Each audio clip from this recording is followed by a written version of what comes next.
அனைவருக்கும் வணக்கம். நம்ம இன்றைக்கி வந்துட்டு கிளாஸில் நம்ம 8ஆம் வகுப்பு சமூக அறிவியலில் வரலாறு தான் வந்துட்டு பார்க்க போகிறோம். ஓகேங்களா? ஸோ நம்ம இது வரைக்கும் 6th 7th உள்ள வரலாறு வந்துட்டு கம்ப்ளீட் பண்ணியாச்சு.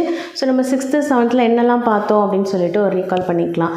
மனிதர்கள் வந்துட்டு உருவான காலம் முதல் அவங்களுடைய வரலாறு மனிதனுடைய வரலாறு எப்போ ஸ்டார்ட் ஆனதோ அதிலிருந்து வந்துட்டு நம்ம பார்த்துட்டு வந்துட்ருக்கோம். ஸோ வரலாறு ஆரம்பித்த காலத்திலேருந்து அவங்க வந்துட்டு நாடோடிகளாக அலைந்து திரிந்து உணவுக்காக அவங்க வந்துட்டு அலைந்து தெரிந்ததுலேருந்து அதுக்கப்புறமா ஒரு சமூகமாக ஒரு குழுவாக நீர்நிலைகள் எங்கே பக்கத்தில் இருக்கோ அவங்களுடைய வாழ்க்கைக்கு ஏதுவான ஒரு இடங்களை தேடி அவங்க வந்துட்டு அங்கங்கே அவங்களுடைய வாழ்க்கை முறையை வந்துட்டு ஆரம்பித்ததெல்லாம் பார்த்துருந்தோம். அதுக்கப்புறம் அவங்க சமூகமாக இருக்க ஆரம்பித்ததுலேருந்து அவர்களுக்கான தலைவர்கள் உருவானது, அதுக்கப்புறம் அரசு உருவானது, பேரரசு உருவானது, மாபெரும் பேரரசு, மிகப்பெரிய பேரரசு அப்படின்லாம் உருவானதெல்லாம் பார்த்துருந்தோம். இப்போ ராஜா மகாராஜா ஸோ அந்த காலகட்டத்திலேருந்து அரசர்கள் உருவான காலத்தையும் வந்துட்டு பார்த்துருந்தோம் இல்லையா? அதுக்கப்புறமா இந்தியாவுக்குள்ளே யாரெல்லாம் வந்தாங்க, ஸோ அவங்க வந்துட்டு எப்படி அவங்களுடைய ஆட்சி முறை எப்படி இருந்தது, ஒன் பை ஒன்னாக அவங்க வந்துட்டு ஒவ்வொரு கால மாற்றத்தில் ஒவ்வொருத்தர் ஒன் பை ஒன்னாக வந்துட்டு யாரெல்லாம் ஆட்சி புரிஞ்சாங்க அப்படிங்கிறதெல்லாம் பார்த்துருந்தோம் இல்லையா? ஸோ சுல்தான்கள், அப்புறம் முகலாயர்கள், அப்புறம் மராத்தியர்கள் வரிசையில் நிறைய பேரை வந்துட்டு நம்ம பார்த்துட்டு இருந்தோம் இல்லையா? ஸோ நம்ம அதுக்கப்புறமா அதுக்கப்புறம் அடுத்த நிலையில் வந்துட்டு என்ன நடந்தது அப்படின்னு சொல்லிட்டு நம்ம பார்க்க போகிறோம். ஓகே,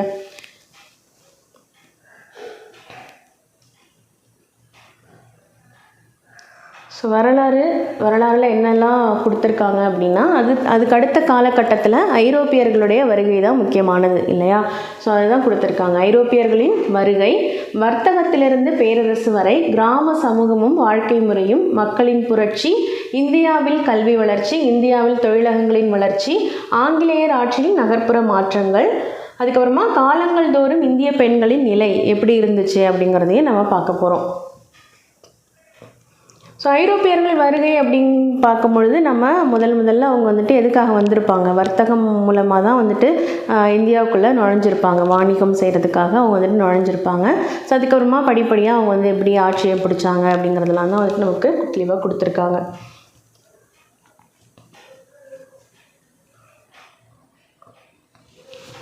ஐரோப்பியர்களின் வருகை, கற்றலின் நோக்கங்கள், நவீன இந்திய வரலாற்று ஆதாரங்களின் வகைகள் பற்றி அறிதல், இந்தியாவில் போர்ச்சுகீசியரின் வர்த்தகத்தை புரிந்து கொள்ளுதல், இந்தியாவில் போர்ச்சுகீசியர்கள் மற்றும் டச்சுக்காரர்கள் ஆதிக்க தாக்கத்தை புரிந்து கொள்ளுதல், டென்மார்க்கின் காலனி குடியேற்றங்களுக்கு பற்றி அறிதல், ஆங்கில மற்றும் பிரெஞ்சு கிழக்கிந்திய நிறுவனங்களின் வருகை மற்றும் நிலைப்பாடுகளை அறிதல். ஓகே, நவீன இந்திய வரலாற்று ஆதாரங்களின் வகைகள் பற்றி அறிதல். ஓகேங்களா? ஸோ ஃபஸ்ட்டு அதான் பார்க்க போகிறோம். ஓகேவா? ஸோ அடுத்ததாக போர்ச்சுகீசியர் அவர்களுடைய வர்த்தகத்தை புரிஞ்சுக்கிறது, போர்ச்சுகீசியர் மற்றும் டச்சுக்காரர்களுடைய ஆதிக்க தாக்கத்தை புரிந்து கொள்ளுதல், டென்மார்க்கின் காலனி குடியேற்றங்களை பற்றி அறிதல், ஆங்கில மற்றும் பிரெஞ்சு கிழக்கிந்திய நிறுவனங்களின் வருகை மற்றும் நிலைப்பாடுகளை வந்துட்டு நம்ம தெரிஞ்சுக்க போகிறோம். அறிமுகம். 18 மற்றும் 19ஆம் நூற்றாண்டுகளில் இந்தியாவிற்கு வருகை புரிந்த பல வெளிநாட்டு பயணிகள், வர்த்தகர்கள், சமய பரப்பாளர்கள் மற்றும் பொதுப்பணி ஊழியர்கள் நாட்டின் பல்வேறு பகுதிகளில் தாங்கள் பெற்ற அனுபவங்களையும் உணர்வுகளையும் விட்டு சென்றுள்ளனர். நவீன கால வரலாற்று நிகழ்வுகளை அறிய சர்வதேச, தேசிய மற்றும் வட்டார அளவில் நமக்கு ஏராளமான ஆதாரங்கள் கிடைக்கின்றன. ஓகேயா? ஸோ அது 18 மற்றும் 19ஆம் நூற்றாண்டுகளில் இந்தியாவிற்கு வருகை புரிந்தவர்கள் பற்றிய ஆதாரங்கள் தான் சொல்லியிருக்காங்க. நவீன இந்திய ஆதாரங்கள், இந்த காலத்தில் என்னன்னு சொல்கிறாங்க? நவீன இந்தியா அப்படின்னு சொல்கிறாங்க. ஸோ அது நவீன இந்திய ஆதாரங்கள் அப்படின்னு சொல்கிறாங்க. நவீன இந்தியாவின் வரலாற்று ஆதாரங்கள் நாட்டின் அரசியல், சமூக, பொருளாதார மற்றும் கலாச்சார முன்னேற்றங்களை பற்றி அறிய நமக்கு உதவுகின்றன. தொடக்க காலத்திலிருந்தே போர்ச்சுகீசியர்கள், டச்சுக்காரர்கள், பிரெஞ்சுக்காரர்கள், டேனியர்கள் மற்றும் ஆங்கிலேயர்கள் தங்களுடைய அலுவலக செயல்பாடுகளை தங்களது அரசாங்க பதிவேடுகளில் பதிவு செய்துள்ளனர். பராமரிக்கப்பட்ட அவர்களது பதிவுகள் இந்தியாவின் அவர்களது தொடர்பு பற்றி அறியதோ மதிப்புமிக்க ஆதாரங்களாக உள்ளன. லிஸ்பன், கோவா, பாண்டிச்சேரி மற்றும் சென்னை ஆகிய இடங்களில் உள்ள ஆவண காப்பகங்கள் விலைமதிப்பற்ற வரலாற்று தகவல்களின் பெட்டகமாகும். ஓகே, ஸோ அவர்கள் பராமரித்த அந்த பதிவேடுகள், அரசாங்க பதிவேடுகள் மூலமாக நம்ம வந்து நிறைய விஷயங்களை தெரிஞ்சுக்கலாம் அப்படின்னு சொல்கிறாங்க. ஸோ அது வந்துட்டு ரொம்ப என்னன்னு சொல்கிறாங்க, மதிப்புமிக்க ஒரு ஆதாரமாக இருக்குது அப்படின்னு சொல்லியிருக்காங்க. ஓகே, ஸோ இது எல்லாமே வந்து இந்த ஆவண காப்பகங்கள் எல்லாமே வந்து விலை மதிப்பற்றது அப்படின்னு சொல்கிறாங்க. சான்றுகளின் வகைகள். நாம் வரலாற்றை எழுதுவதற்கு எழுதப்பட்ட மற்றும் பயன்பாட்டு பொருள் ஆதாரங்கள் நமக்கு பெரிதும் உதவுகின்றன. எழுதப்பட்ட ஆதாரங்கள். அச்சு இயந்திரம் கண்டுபிடிப்பிற்கு பின் பல்வேறு மொழிகளில் எண்ணற்ற புத்தகங்கள் அச்சிடப்பட்டு வெளியிடப்பட்டன. இதன் விளைவாக கலை, இலக்கியம், வரலாறு, அறிவியல் போன்ற துறைகளை பற்றி மக்கள் எளிதாக அறிய முடிந்தது. இந்தியாவின் ஏராளமான செல்வத்தை பற்றி மார்க்கோ போலோ மற்றும் சில வெளிநாட்டு பயணிகளின் பயண குறிப்புகளிலிருந்து ஐரோப்பியர்கள் அறிந்து கொண்டனர். இக்குறிப்புகள் ஐரோப்பியர்களை இந்தியாவை நோக்கி ஈர்த்தது சொல்கிறாங்க. ஓகே, ஸோ நிறைய பேர் வந்துட்டு வெளிநாட்டு பயணிகள் வந்துட்டு போயிட்டு இருந்தாங்க இல்லையா, ஸோ அந்த இதுக்கு முன்னாடி இருக்கிற பீரியட் வரைக்கும். ஸோ அந்த டைம் அது மூலமாக வந்துட்டு இந்தியாவில் நிறைய செல்வம் இருக்குது அப்படின்னு சொல்லிட்டு ஐரோப்பியர்கள் தெரிஞ்சுக்கிட்டாங்க. ஓகேங்களா. ஸோ அது மூலமாக தான் அவர்களை வந்துட்டு இந்தியா நோக்கி அவர்களை ஈர்த்தது அப்படின்னு சொல்கிறாங்க. தமிழ் வரலாற்று குறிப்பு ஆவணங்களில் முக்கியமாக இருக்க வேண்டிய ஒரு பெயர் ஆனந்தரங்கம். ஓகே, ஸோ ஆனந்தரங்கம் இவர் பாண்டிச்சேரி பிரெஞ்சு வர்த்தகத்தின் மொழிபெயர்ப்பாளராக இருந்தார். துபாஷ். ஓகேவா, ஸோ மொழிபெயர்ப்பாளர் ஆனந்தரங்கம் அப்படிங்கிறவர் 1736 1760 வரை அவர் எழுதிய பிரெஞ்சு இந்திய உறவுமுறை பற்றிய அன்றாட நிகழ்வுகளின் குறிப்புகள் அக்காலத்தை பற்றி அறிய உதவும் ஒரே எழுதப்பட்ட சமயசார்பற்ற மதிப்புமிக்க பதிவாக நமக்கு கிடைத்துள்ளன அப்படின்னு சொல்கிறாங்க. ஓகே, ஸோ ஒரே எழுதப்பட்ட சமயசார்பற்ற மதிப்புமிக்க பதிவாக அது வந்துட்டு கிடைச்சிருக்கிறதாகவும் சொல்கிறாங்க. அவரது குறிப்புகள் அரசியல் தீர்வுகளை வெளிப்படையாக விளக்கும் வரலாற்றாதாரமாக உள்ளன. எழுதப்பட்ட ஆதாரங்கள் என்பவை இலக்கியங்கள், பயணக்குறிப்புகள், நாட்குறிப்புகள், சுயசரிதை, துண்டு பிரசுரங்கள், அரசாங்க ஆவணங்கள் மற்றும் கையெழுத்து பிரதிகள் ஆகியவற்றை உள்ளடக்கியதாகும். ஆவண காப்பகங்கள். வரலாற்று ஆவணங்கள் பாதுகாக்கப்படும் இடம் ஆவண காப்பகம் என்று அழைக்கப்படுகிறது. இந்திய தேசிய ஆவண காப்பகம் புதுடெல்லியில் அமைந்துள்ளது. இது இந்திய அரசின் ஆவணங்களை பாதுகாக்கும் முதன்மை காப்பகமாகும். இது கடந்த கால நிர்வாக முறைகளை புரிந்து கொள்வதற்கான அனைத்து தகவல்களுடன் தற்கால மற்றும் எதிர்கால தலைமுறையினருக்கும் ஒரு வழிகாட்டியாக இது விளங்குகிறது. இந்தியாவின் அரசியல், சமூக, பொருளாதார, கலாச்சார மற்றும் அறிவியல் ரீதியான வாழ்க்கை மற்றும் மக்கள் நடவடிக்கைகள் குறித்து தெரிந்து கொள்வதற்கான உண்மையான சான்றுகள் இதில் அடங்கியுள்ளன. இது ஆசியாவில் உள்ள ஆவண காப்பகங்களேயே மிகவும் பெரியதாகும் அப்படின்னு சொல்கிறாங்க. ஓகேங்களா. ஸோ இந்திய தேசிய ஆவண காப்பகம். ஓகே, ஸோ இது புதுடெல்லியில் இருக்குது. இது ஆசியாவிலேயே பெருசு அப்படின்னு சொல்கிறாங்க. ஓகே,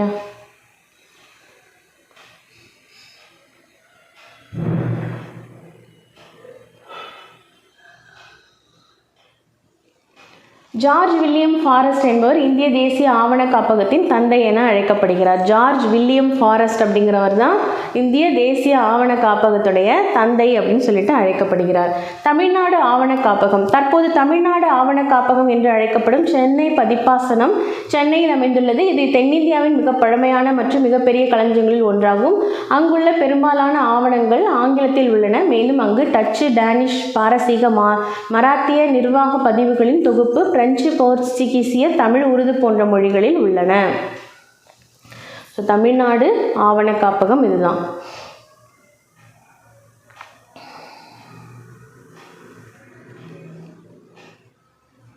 தமிழ்நாடு ஆவண காப்பகத்தில் 1642 ஆண்டு டச்சு பதிவுகளின் தொகுப்புகள் உள்ளன. இது கொச்சி மற்றும் சோழமண்டல கடற்கரையில் உள்ள இடங்களுடன் தொடர்புடையது. இந்த பதிவுகள் 1657 1845 காலப்பகுதியை உள்ளடக்கியது.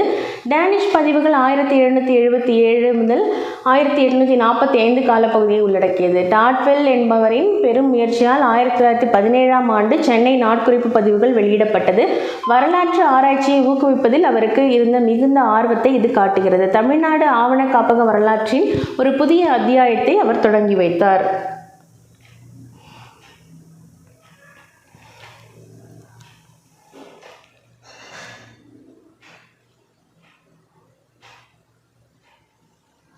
பயன்பாட்டு பொருள் ஆதாரங்கள். பல ஓவியங்கள் மற்றும் சிலைகள் நவீன இந்திய வரலாற்றின் முதன்மை ஆதாரங்களாக உள்ளன. அவை தேசிய தலைவர்களின் சாதனைகளையும் வரலாற்று பிரமுகர்கள் பற்றிய தகவல்களையும் நமக்கு நிறைய தருகின்றன. புனித டேவிட் கோட்டை, கடலூரில் இருக்கிற புனித டேவிட் கோட்டை.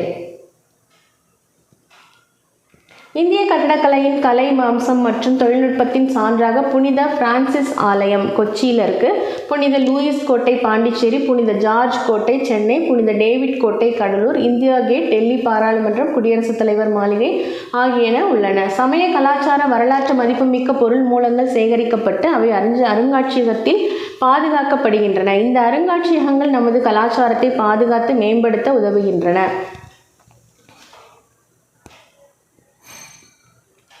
டெல்லியில் உள்ள மிகப்பெரிய அருங்காட்சியகம் இந்தியாவின் மிக பெரும் அருங்காட்சியகமாக தேசிய அருங்காட்சியகமாகும்.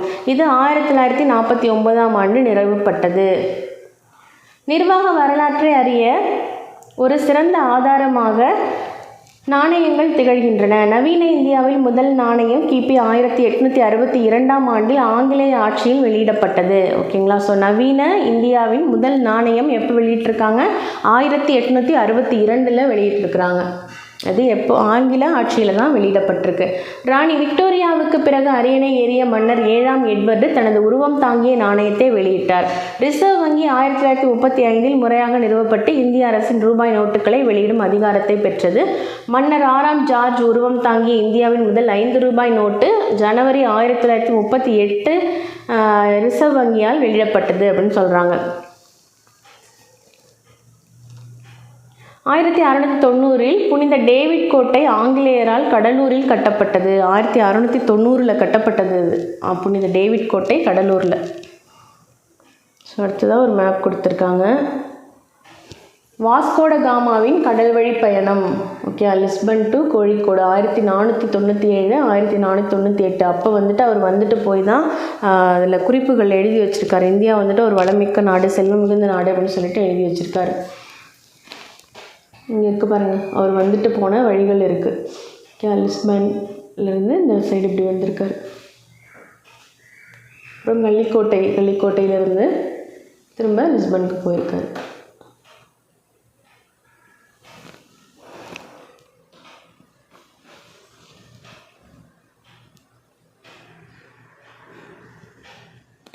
அடுத்ததான் ஒரு படம் கொடுத்துருக்காங்க பாருங்கள், ஐரோப்பிய வர்த்தக மையங்கள். ஓகே, ஸோ ஐரோப்பிய வர்த்தக மையங்கள் இந்தியாவில் எங்கெல்லாம் இருந்தது அப்படின்றது. ஓகே, க்ரீன் கலரில் கொடுத்துருக்காங்க இல்லையா? ஸோ அதெல்லாம் போர்ச்சுகீசியர்களுடைய வர்த்தக மையம். ஃப்ரெஞ்சு அப்படின்னு கொடுத்துருக்கிறது இந்த ரெட் கலரில் இருக்குது பாருங்கள் அது. அடுத்ததாக டச்சு பிங்க் கலரில் கொடுத்துருக்காங்க பாருங்கள், நாகப்பட்டினம், பழவேற்காடு, சின்சுரா அப்படின்ற இடம்லாம் டச்சு. டேனியருடைய வர்த்தக மையம் எது அப்படின்னு பார்த்தீங்கன்னா பிளாக் கலரில் இருக்குது. தரங்கம்பாடி டேன்னு கொடுத்துருக்காங்க. டேனா டேனியர். அடுத்தது செராம்பூர், அதுவும் அவங்களோட தான் இருக்குது. அடுத்ததான் ஆங்கிலேயர்கள் எங்கெல்லாம் இந்த வர்த்தக மையங்கள் இருந்தது? ஆக்ரா, அகமதாபாத், பரோச், சூரத், சால்செட், பம்பாய், சென்னை, ஓகே, ஹூக்லி, கல்கத்தா, அந்த இடத்துலலாம் வச்சுட்டு இருந்திருக்காங்க. ஐரோப்பியர்கள் வருகை. கிபி 1453இல் துருக்கியர்களால் கான்ஸ்டான்டினோபிள் என்ற பகுதி கைப்பற்ற பிறகு இந்தியாவிற்கும் ஐரோப்பாவிற்கும் இடையிலான நிலவழி மூடப்பட்டது. துருக்கி வட ஆப்பிரிக்காவிலும் பால்கன் தீபகற்பத்திலும் நுழைந்தது. இது ஐரோப்பிய நாடுகளை கிழக்கு நாடுகளுக்கு புதிய கடல் வழியை கண்டுபிடிக்க தூண்டியது. ஓகேங்களா. ஸோ துருக்கியர்களால் கான்ஸ்டான்டினோபிள் என்ற பகுதி கைப்பற்றப்பட்ட பிறகு இந்தியாவிற்கும் ஐரோப்பியாருக்கும் இடையிலான நிலவழி மூடப்பட்டிருக்கு. ஸோ இதனால் என்ன ஆயிருக்கு அப்படின்னு பார்த்தீங்கன்னா, ஐரோப்பிய நாடுகளை கிழக்கு நாடுகளுக்கு புதிய கடல் வழியை கண்டுபிடிக்க தூண்டியிருக்கு அப்படின்னு சொல்கிறாங்க. ஸோ அது மூலமாக தான் கடல் வழியாக அவங்க வந்திருக்கிறதாகவும் சொல்கிறாங்க. போர்ச்சுகல். ஐரோப்பிய நாடுகள் அனைத்திலும் போர்ச்சுகல் மட்டும் இந்தியாவிற்கு புதிய கடல் வழியை கண்டுபிடிப்பதில் மிகவும் ஆர்வமாக இருந்தது. போர்ச்சுகீசிய இளவரசர் ஹென்றி, பொதுவாக மாலுமி ஹென்றி என அறியப்படுகிறார். அவர் உலகின் அறியப்படாத பகுதிகளை ஆராயவும் சாகச வாழ்க்கையை மேற்கொள்ளவும் தனது நாட்டு மக்களை ஊக்குவித்தார். 1487ஆம் ஆண்டு போர்ச்சுகீசிய மாலுமியான பார்த்தலோமியோ டயஸ் தென்னாப்பிரிக்காவின் தெற்கு முனையை அடைந்தார். மன்னர் 2ஆம் ஜான் அவரை ஆதரித்தார். வாஸ்கோட காமா தென்னாப்பிரிக்காவின் தெற்கு முனையை அடைந்து அங்கிருந்து மொசாம்பிக் பகுதியை தனது கடற்பயணத்தை தொடர்ந்தார். பின்னர் இந்திய மாலுமி ஒருவரின் உதவியோடு 1498 கள்ளிக்கோட்டையை அடைந்தார். அவரை மன்னர் சாமரின் வரவேற்றார். இரண்டாவது போர்ச்சுகீசிய மாலுமி பெட்ரோ அல்வாரிஸ் காப்ரல் என்பவர் வாஸ்கோட காமாவின் கடல் வழியை பின்பற்றி 13 கப்பல்கள் சில 100 வீரர்களுடன் 1500ஆம் ஆண்டு கள்ளிக்கோட்டையை வந்தடைந்தார். ஓகே, ஸோ அந்த இதெல்லாம் வந்துட்டு கொடுத்துருக்காங்க. ஃபர்ஸ்ட்லேருந்து யாரெல்லாம் உள்ளே வராங்க அப்படின்னு சொல்லிட்டு கொடுத்துருக்காங்க. ஓகே, ஸோ எல்லாம் வந்துட்டு படிச்சிருங்க. அடுத்ததான் Francisco de Almeida 1505 1509. Francisco de Almeida என்பவர் இந்தியாவில் இருந்த போர்ச்சுகீசிய பகுதிகளுக்கு 1505 அனுப்பப்பட்ட முதல் ஆளுநர் ஆவார். இந்தியாவில் போர்ச்சுகீசிய கப்பற்படையை பலப்படுத்துவதே அல்மெய்டாவின் நோக்கமாக இருந்தது. இதற்காக அவர் பின்பற்றிய கொள்கை நிலநீர் கொள்கை எனப்பட்டது. ஓகேங்களா? ஸோ கண்டிப்பாக படிச்சுக்கோங்க. நிலநீர் கொள்கைனா என்ன அப்படின்னு படிச்சுக்கோங்க. ஸோ என்ன சொல்லியிருக்காங்க, இந்தியாவில் போர்ச்சுகீசிய கப்பற்படையை பலப்படுத்துவது தான் அல்மெய்டாவுடைய நோக்கமாக இருந்திருக்கு. ஓகேங்களா? ஸோ அவர் பின்பற்றிய இந்த கொள்கை வந்துட்டு நிலநீர் கொள்கை அப்படின்னு சொல்லிட்டு சொல்லப்படுது. இந்திய பெருங்கடலில் அரேபிய ஏகபோக வர்த்தகத்தை போர்ச்சுகீசியர் தகர்க்க முயன்ற போது அது எதிர்மறையாக துருக்கி மற்றும் எகிப்தை பாதித்தது. பீஜப்பூர் மற்றும் குஜராத் சுல்தான்கள் போர்ச்சுகீசியருக்கு எதிராக எகிப்து மற்றும் துருக்கி சுல்தான்களுக்கு ஆதரவளித்தனர். இதனால் துறைமுகங்களின் கட்டுப்பாட்டை விரிவுபடுத்துவது குறித்தும் போர்ச்சுகீசியர் கவலை அடைந்தனர். இந்நிலையில் சாவலுக்கு அருகில் நடைபெற்ற கடற்படை போரில் முஸ்லிம் கூட்டுப்படைகள் போர்ச்சுகீசியரை தோற்கடித்தன. இப்போரில் அல்மெய்டாவின் மகன் கொல்லப்பட்டான். பின்னர் டயூவில் நடைபெற்ற கடற்போரில் அல்மெய்டா முஸ்லிம் கூட்டுப்படைகளை தோற்கடித்தனர். கிபி 1509 போர்ச்சுகீசியர் ஆசியாவில் கடற்படை மேலாண்மையை கோரினர். அல்ஃபோன்சோ டி அல்புபர்க் 1509 1515. இந்தியாவில் போர்ச்சுகீசிய அதிகாரத்தை உண்மையில் நிறுவியவர் அல்ஃபோன்சோ டி அல்புகர்க் ஆவார். அவர் பீஜப்பூர் சுல்தானிடமிருந்து நவம்பர் 1510 கோவாவை கைப்பற்றினார். 1515 பாரசீக வளைகுடாவில் உள்ள ஆர்மர்ஸ் துறைமுக பகுதியில் போர்ச்சுகீசிய அதிகாரத்தை விரிவுபடுத்தினார். அல்ஃபோன்சோ டி அல்புகர்க் இந்திய பெண்களுடனான போர்ச்சுகீசிய திருமணங்களை ஊக்குவித்தார். மேலும் விஜயநகர பேரரசுடன் நட்புறவை மேற்கொண்டார். நினோ டி குன்ஹா அல்புகர்க்கிற்கு பிறகு கவர்னரான நினோ டி குன்ஹா 1530 தலைநகரை கொச்சியிலிருந்து கோவாவிற்கு மாற்றினார். ஓகே, ஸோ அல்புகர்க்கு அப்புறமா கவர்னர் யார்? Nino D Cunha. அவர் வந்துட்டு தலைநகரை கொச்சியிலிருந்து கோவாவுக்கு மாற்றியிருக்காரு. 1534 குஜராத்தின் பகதூர் ஷாவிடமிருந்து பசீன் பகுதியை கைப்பற்றினார். மேலும் 1537 டயூவை கைப்பற்றினார். பின் குஜராத்தின் உள்ளூர் தலைவர்களிடமிருந்து டாமனை கைப்பற்றிய பின் சால்சட்டை 1548 ஆக்கிரமித்தார்.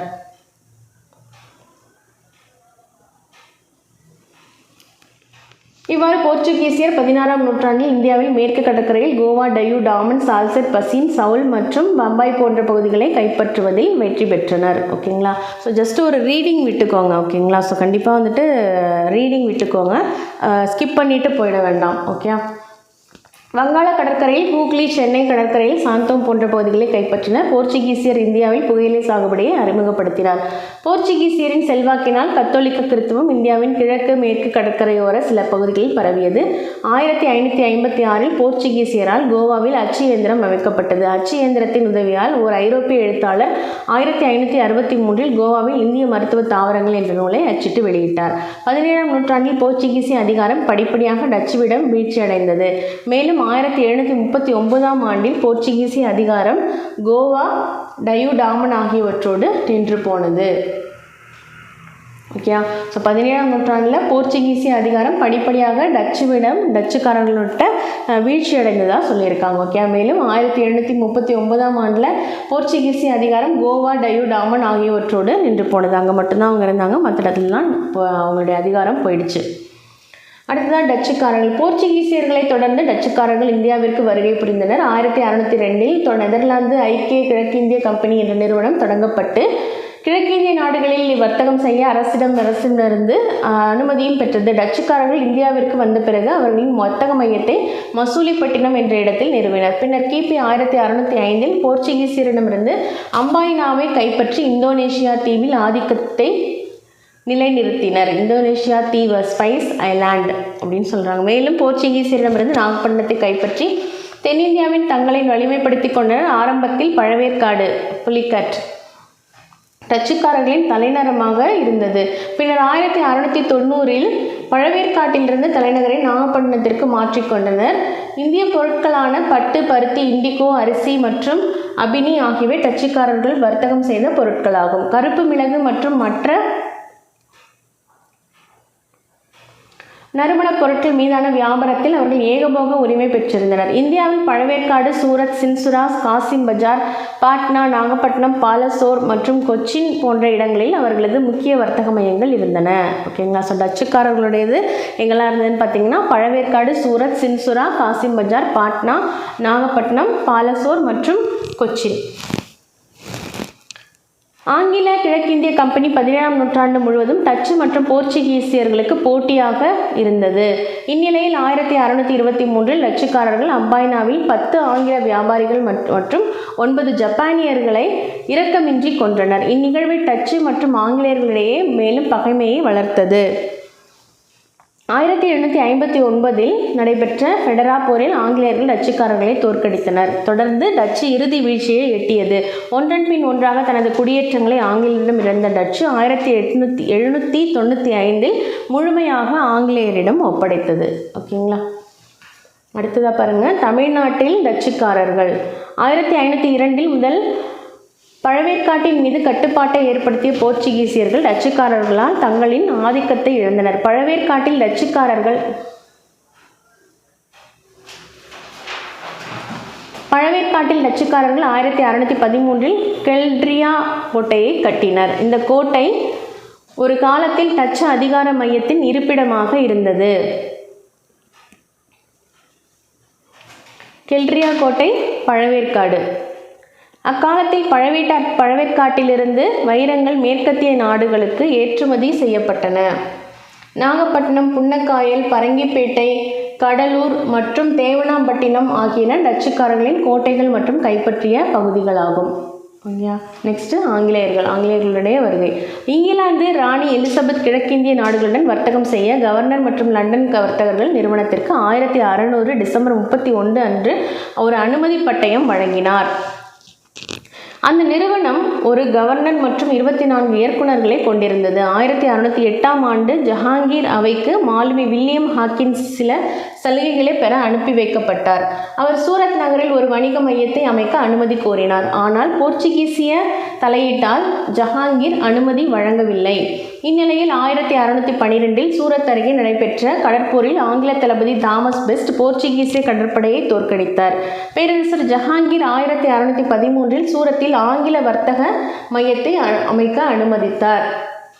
அது ஆரம்பத்தில் ஆங்கிலேயரின் தலைமையகமாக இருந்தது. இந்நிலையில் 1614 கேப்டன் நிக்கோலஸ் பவுண்டன் போர்ச்சுகீசியரை வென்றார். இந்த சம்பவங்கள் முகலாயர் அவையில் ஆங்கிலேயரின் கௌரவத்தை அதிகரித்தன. 1615 ஜஹாங்கீர் அவைக்கு இங்கிலாந்து மன்னர் ஜேம்ஸ் அவர்களால் சர் தாமஸ் ரோ அனுப்பி வைக்கப்பட்டார். அவர் ஆக்ராவில் 3 ஆண்டுகள் தங்கியிருந்தார். 3ஆம் ஆண்டு இறுதியில் பேரரசர் ஜஹாங்கீரிடம் இந்தியாவில் வணிகம் செய்யும் உரிமையை பெற்றார். உரிமையை பெற்ற சர் தாமஸ் ரோ புறப்படும் முன் ஆக்ரா, அகமதாபாத் மற்றும் புரோச் ஆகிய இடங்களில் வணிக மையங்களை நிறுவினார். ஆங்கிலேயர்கள் தங்களது முதல் வணிக மையத்தை வங்காள விரிகுடா கடற்கரையில் உள்ள மசூலிப்பட்டினத்தில் 1611 நிறுவினார். இது கோல்கொண்டா அரசின் ஒரு முக்கிய துறைமுகமாகும். 1639 பிரான்சிஸ் டே என்ற ஆங்கில வணிகர் சந்திரகிரி மன்னரான சென்னப்ப நாயக்கர் என்பவரிடமிருந்து மெட்ராஸை குத்தகைக்கு பெற்றார். அங்கு ஆங்கில கிழக்கிந்திய கம்பெனி புரிந்த ஜார்ஜ் கோட்டை என அழைக்கப்படும் தனது புகழ்வாய்ந்த வணிக மையத்தை நிறுவியது. அது ஆங்கிலேயரால் கட்டப்பட்ட முதல் கோட்டையாகவும் கிழக்கு பகுதி முழுமைக்குமான தலைமையிடமாகவும் அது விளங்கியது. இங்கிலாந்து மன்னர் 2ஆம் சார்லஸ் போர்ச்சுகீசிய இளவரசி காத்ரீனை திருமணம் செய்து கொண்டார். திருமண சீதனமாக பம்பாய் தீவை போர்ச்சுகீசிய மன்னரிடமிருந்து பெற்றார். 1668 ஆங்கில கிழக்கிந்திய கம்பெனி ஆண்டுக்கு 10 பவுண்டுகள் குத்தகை கொடுத்து பம்பாய் தீவை மன்னர் 2ஆம் சார்லஸிடமிருந்து பெற்றது. 1690ஆம் ஆண்டு சுதானுதி என்ற இடத்தில் ஜாப் சார்னாக் என்பவரால் ஒரு வர்த்தக மையம் நிறுவப்பட்டது. சுதானுதி, காளிகட்டம் மற்றும் கோவிந்தபூர் ஆகிய 3 கிராமங்களின் ஜமீன்தாரி உரிமையை 1698இல் கிழக்கிந்திய கம்பெனி பெற்றது. இந்த 3 கிராமங்கள் பின்னாளில் கல்கத்தா நகரமாக வளர்ச்சி பெற்றது. 1696இல் சுதானுதியில் வலுவான ஒரு கோட்டை கட்டப்பட்டது. அது 1700இல் வில்லியம் கோட்டை என அழைக்கப்பட்டது. 1757இல் பிளாசி போர் மற்றும் 1764இல் பக்சார் போருக்கு பிறகு ஆங்கில கிழக்கிந்திய கம்பெனி ஒரு அரசியல் சக்தியாக மாறியது. ஓகேங்களா? ஸோ எந்த போருக்கு அப்புறமா 1757 நடந்த பிளாசி போர்லையும் 1764இல் பக்சார் போருக்கு பிறகு தான் வந்துட்டு ஆங்கில கிழக்கிந்திய கம்பெனி ஒரு அரசியல் சக்தியாக வந்துட்டு மாறியிருக்கு. இந்தியா 1858 வரை ஆங்கில கிழக்கிந்திய கம்பெனி ஆட்சியின் கீழ் இருந்தது. 1858க்கு பிறகு இந்தியா ஆங்கில அரசின் நேரடி கட்டுப்பாட்டின் கீழ் வந்தது. ஓகேங்களா? ஸோ 1858 வரைக்கும் ஆங்கில கிழக்கிந்திய கம்பெனியினுடைய ஆட்சியின் கீழ் தான் இருந்திருக்கு. ஸோ அதுக்கப்புறமா இந்தியா வந்துட்டு ஆங்கில அரசினுடைய நேரடி கட்டுப்பாட்டின் கீழே வந்துருச்சு.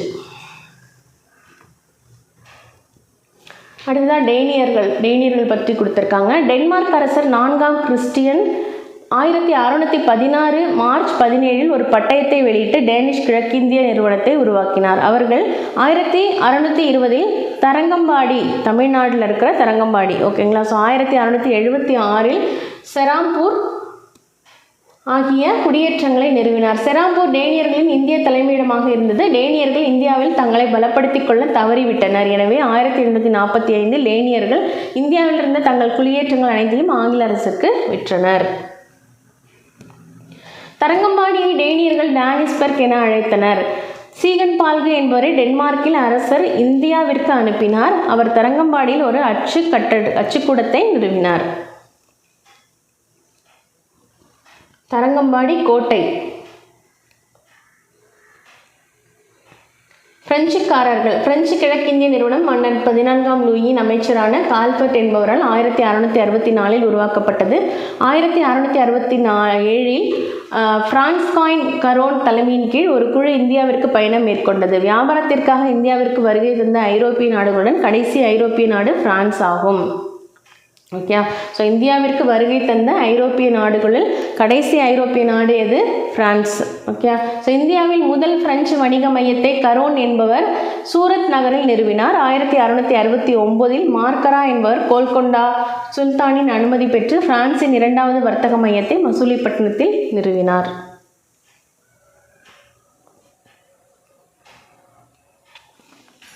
ஆயிரத்தி 1673இல் பீஜப்பூர் ஆட்சியாளர் ஷேர்கான் லோடிக்கு வழங்கப்பட்ட மானியத்தின் கீழ் மார்டின் என்பவர் பாண்டிச்சேரியில் குடியேற்றத்தை நிறுவினார். பாண்டிச்சேரி இந்தியாவின் மிக முக்கியமான மற்றும் வளமான பிரெஞ்சு குடியேற்றமானது.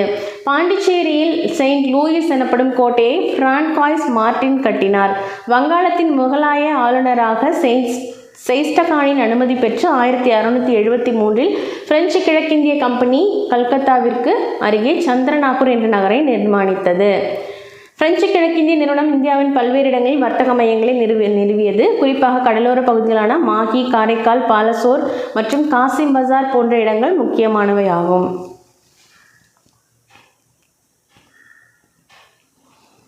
1742இல் பிரெஞ்சு கிழக்கிந்திய கம்பெனியின் ஆளுநராக ஜோசப் பிராங்காய்ஸ் டியூஃப்ளே என்பவர் நியமனம் செய்யப்பட்டார். இவரது நியமனத்தின் மூலம் பிரெஞ்சு அதிகாரம் மேலும் பலப்படுத்தப்பட்டது. அவருக்கு பின் பாண்டிச்சேரியின் பிரெஞ்சு ஆளுநராக டூமாஸ் அனுப்பப்பட்டார். தூரக்கிழக்கு நாடுகளுடன் வணிகம் செய்யும் நோக்கில் 1731இல் ஜோதன்பர்க் என்பவர் ஸ்வீடன் கிழக்கிந்திய கம்பெனியை நிறுவினார். டச்சு கிழக்கிந்திய கம்பெனி மற்றும் ஆங்கில கிழக்கிந்திய கம்பெனியின் வெற்றி ஸ்வீடன் கிழக்கிந்திய கம்பெனியின் தோற்றத்திற்கு ஊக்குவிப்பாக இருந்தது.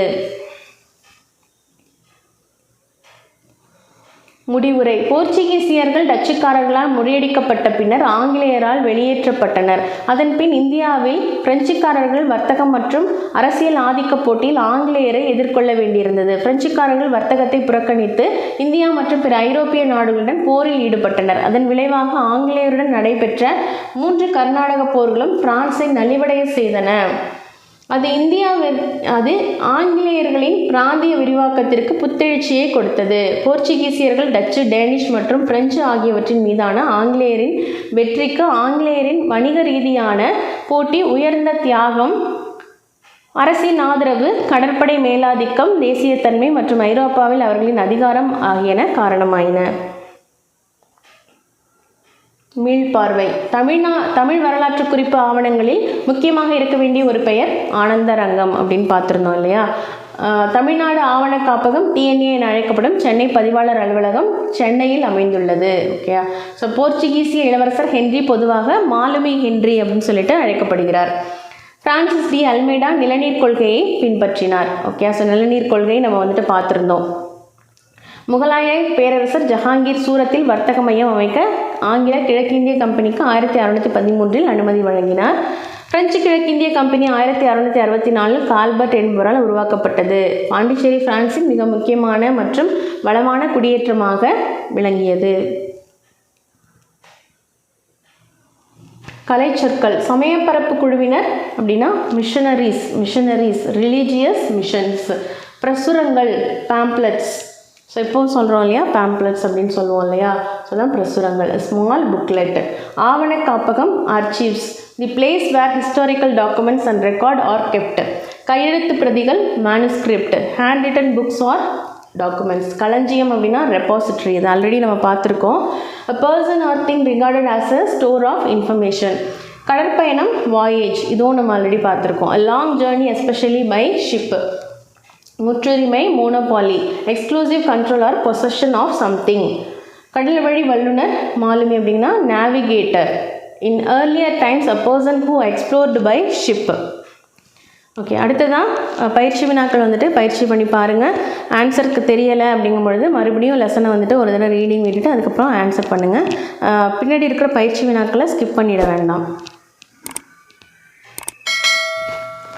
ஓகே. செகண்ட் லெசன் என்ன அப்படின்னு பார்த்தீங்கன்னா, வர்த்தகத்திலிருந்து பேரரசு வரை கற்றலின் நோக்கங்கள் கொடுத்துருக்காங்க பாருங்கள். ஆங்கில கிழக்கிந்திய கம்பெனியின் அரசியல் வலிமை மற்றும் எழுச்சி, பிளாசி போர் மற்றும் பக்சார் போரின் நிகழ்வுகள் மற்றும் தாக்கம், கர்நாடக போர்கள் மற்றும் மைசூர் போர்கள், காலனி ஆதிக்க நாடுகளின் இராணுவ வளர்ச்சி, உள்நாட்டு நிர்வாகம், துணைப்படை திட்டம் மற்றும் வாரிசு இழப்பு கொள்கை. ஓகே. ஸோ இதெல்லாம் நம்ம தெரிஞ்சுக்க போகிறோம் இந்த லெசனில். அறிமுகம். 15ஆம் நூற்றாண்டில் நில வழியாகவும் கடல் வழியாகவும் புதிய நிலவியல் கண்டுபிடிப்புகளின் சகாப்தமாக ஐரோப்பியா விளங்கியது. ஓகே. ஸோ 15ஆம் நூற்றாண்டில் நில வழியாகவும் கடல் வழியாகவும் புதிய நிலவியல் கண்டுபிடிப்புகளின் சகாப்தமாக ஐரோப்பா வந்துட்டு விளங்கியிருக்கு அப்படின்னு சொல்கிறாங்க. 1498ஆம் ஆண்டு போர்ச்சுகல் நாட்டை சேர்ந்த மாலுமி வாஸ்கோட காமா ஐரோப்பாவிலிருந்து இந்தியா வருவதற்கான புதிய கடல் வழியை கண்டுபிடித்தார். இத்தகைய புதிய நிலவியல் கண்டுபிடிப்புகளின் முக்கிய நோக்கம் வணிகத்தின் மூலம் அதிக லாபம் பெறுவதும் மற்றும் அரசியல் ஆதிக்கத்தை ஏற்படுத்துவதும் ஆகும். வங்காளத்தின் வெற்றிக்கு பின் ஆங்கில கிழக்கிந்திய கம்பெனியின் ஆட்சி இந்தியாவில் வலுவடைந்தது. இதன் முக்கிய நோக்கம் வணிகம் மற்றும் ஆட்சி அதிகாரத்தை விரிவுபடுத்துவதே ஆகும். ஓகே. ஸோ அவங்க இப்போ வந்துட்டு மெயினாக வந்துட்டு அவங்க புதிய கடல் வழியை கண்டுபிடிக்கிறதுக்கான காரணம் என்னன்னு சொல்லியிருக்கிறாங்க. வணிகத்தின் மூலம் அதிக லாபம் பெறுவதும் அரசியல் ஆதிக்கத்தை ஏற்படுத்துவதும் தான் அப்படின்னு சொல்லிட்டாங்க. ஓகே. ஸோ வங்காளத்தின் வெற்றிக்கு பின் ஆங்கில கிழக்கிந்திய கம்பெனியின் ஆட்சி இந்தியாவில் வலுவடைந்து காணப்பட்டது. ஸோ இதன் முக்கிய நோக்கம் வணிகம் மற்றும் ஆட்சி அதிகாரத்தை விரிவுபடுத்துவது. அவங்க சொன்ன காரணத்தை நிறைவேற்றிட்டாங்க இல்லையா. ஸோ அதுதான் அப்படின்னு சொல்கிறாங்க. ஆங்கில கிழக்கிந்திய கம்பெனியின் ஆட்சி நிறுவப்படுதல், பிளாசி போர். ஓகே. ஸோ ஆங்கில கிழக்கிந்திய கம்பெனியின் ஆட்சி நிறுவப்படுதல், பிளாசி போர் எப்போ நடந்ததுன்னு பார்த்தீங்கன்னா 1757. வங்காள நவாப் அலிவர்தி கான் 1756 இறந்த பின்பு அவரது பேரன் சிராஜ் உத் தௌலா வங்காளத்தின் அரியணை ஏறினார். சிராஜ் உத் தௌலாவின் பலவீனத்தையும் புகழற்ற நிலையும் தனக்கு சாதகமாக்கிய ஆங்கிலேயர்கள் அவரது அதிகாரத்தை கைப்பற்ற முனைந்தனர்.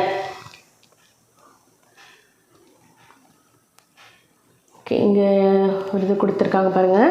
இருட்டறை துயர சம்பவம். சிராஜ் உத் தௌலாவின் படை வீரர்கள் 146 பேர் 146 ஆங்கிலேயர்களை சிறைப்பிடித்து கல்கத்தாவின் வில்லியம் கோட்டையில் காற்று புகாத ஒரு சிறிய இருட்டறையில் ஓர் இரவு முழுவதும் அடைத்து வைத்திருந்தனர். மறுநாள் காலை அறையை திறந்தபொழுது அவர்களுள் 123 பேர் மூச்சு திணறி இறந்திருந்தனர். இது வரலாற்றில் இருட்டறை துயரச் சம்பவம் என்று அழைக்கப்பட்டது. ஓகேயா? ஸோ சிராஜுத் தௌலாவினுடைய படை வீரர்கள் 146 ஆங்கிலேயர்களை சிறைப்பிடித்து, ஓகேங்களா, ஸோ ஆங்கிலேயர்களை சிறைப்பிடித்து கல்கத்தாவின் வில்லியம் கோட்டையில் காற்று புகாத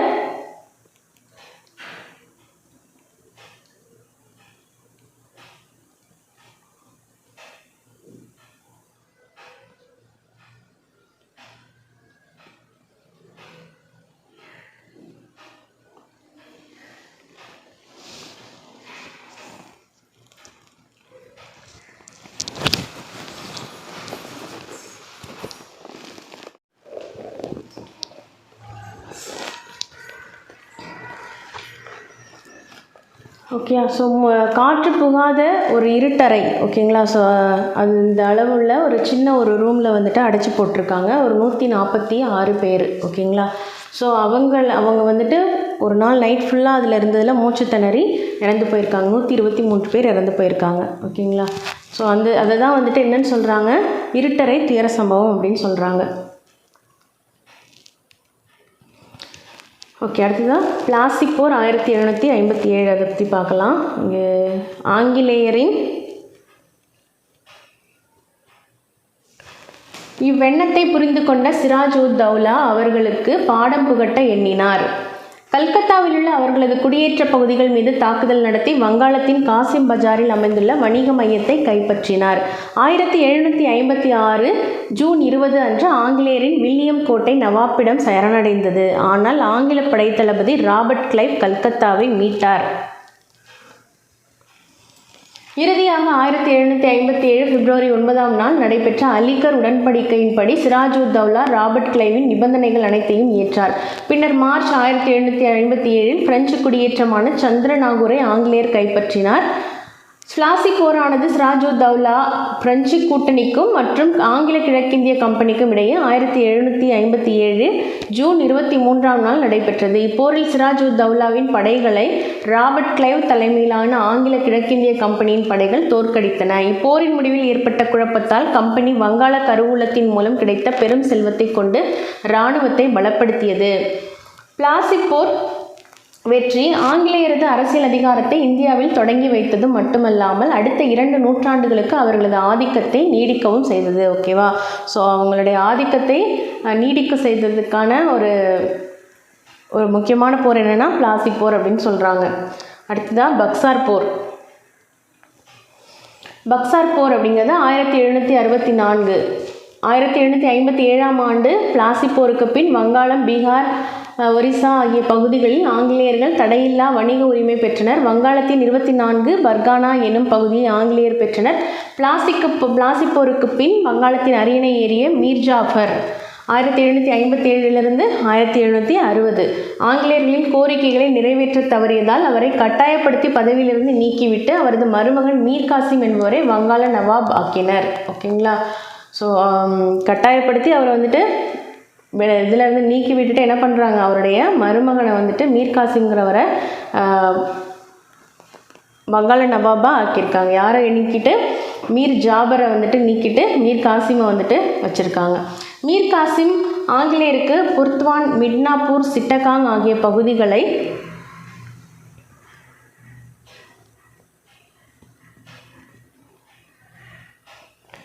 வழங்கினார். அவர் வங்காளத்தின் தலைநகரை மூர்ஷிதாபாத்திலிருந்து மாங்கீருக்கு மாற்றினார். தஸ்தக் என்றழைக்கப்படும் சுங்கவரி விலக்கு ஆணையை தவறாக பயன்படுத்திய ஆங்கிலேயர் மீது மீர் காசிம் கோபமடைந்து கலகத்தில் ஈடுபட்டார். ஆங்கிலேயரால் தோற்கடிக்கப்பட்ட அவர் அயோத்திக்கு தப்பியோடி அடைக்கலம் புகுந்து அங்கு சுஜா உத் தௌலா மற்றும் 2ஆம் ஷா ஆலம் ஆகியோருடன் சேர்ந்து ஆங்கிலேயருக்கு எதிராக ஒரு கூட்டமைப்பை உருவாக்கினார். ஓகேங்களா?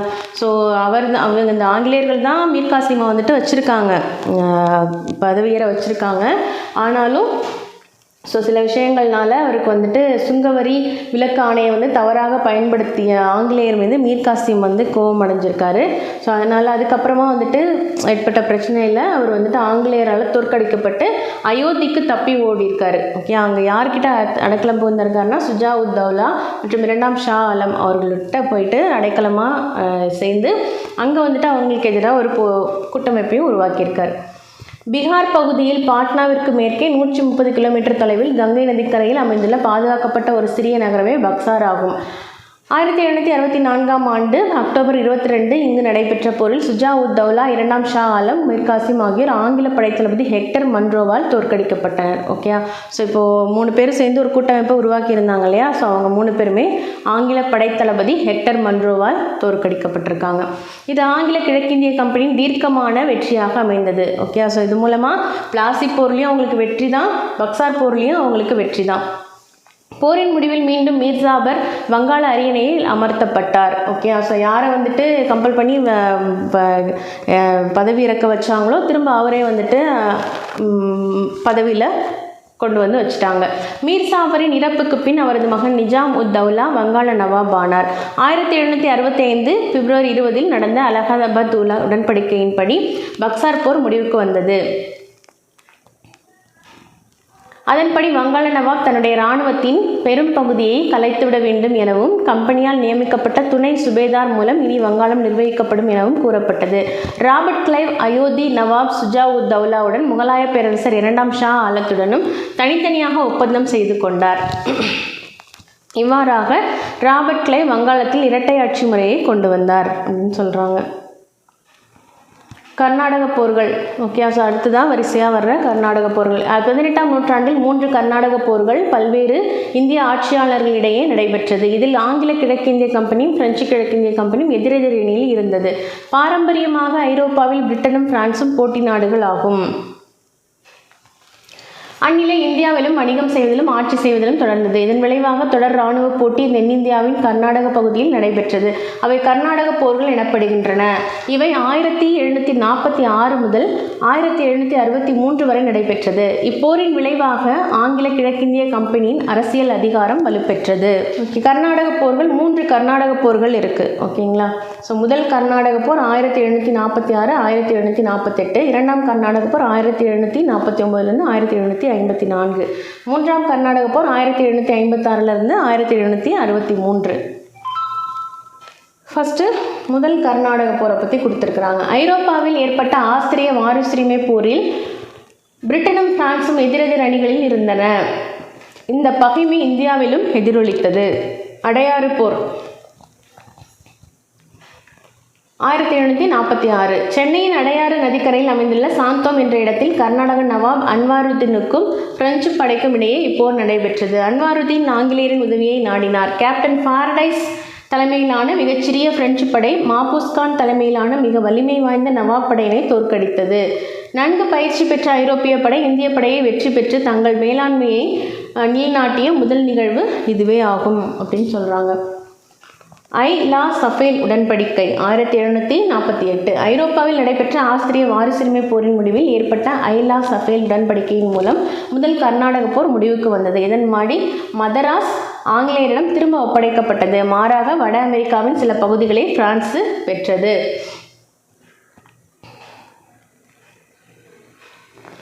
இரண்டாம் கர்நாடக போர் 1749 1754 பீரியடில் நடந்த போரை பற்றி கொடுத்துருக்காங்க.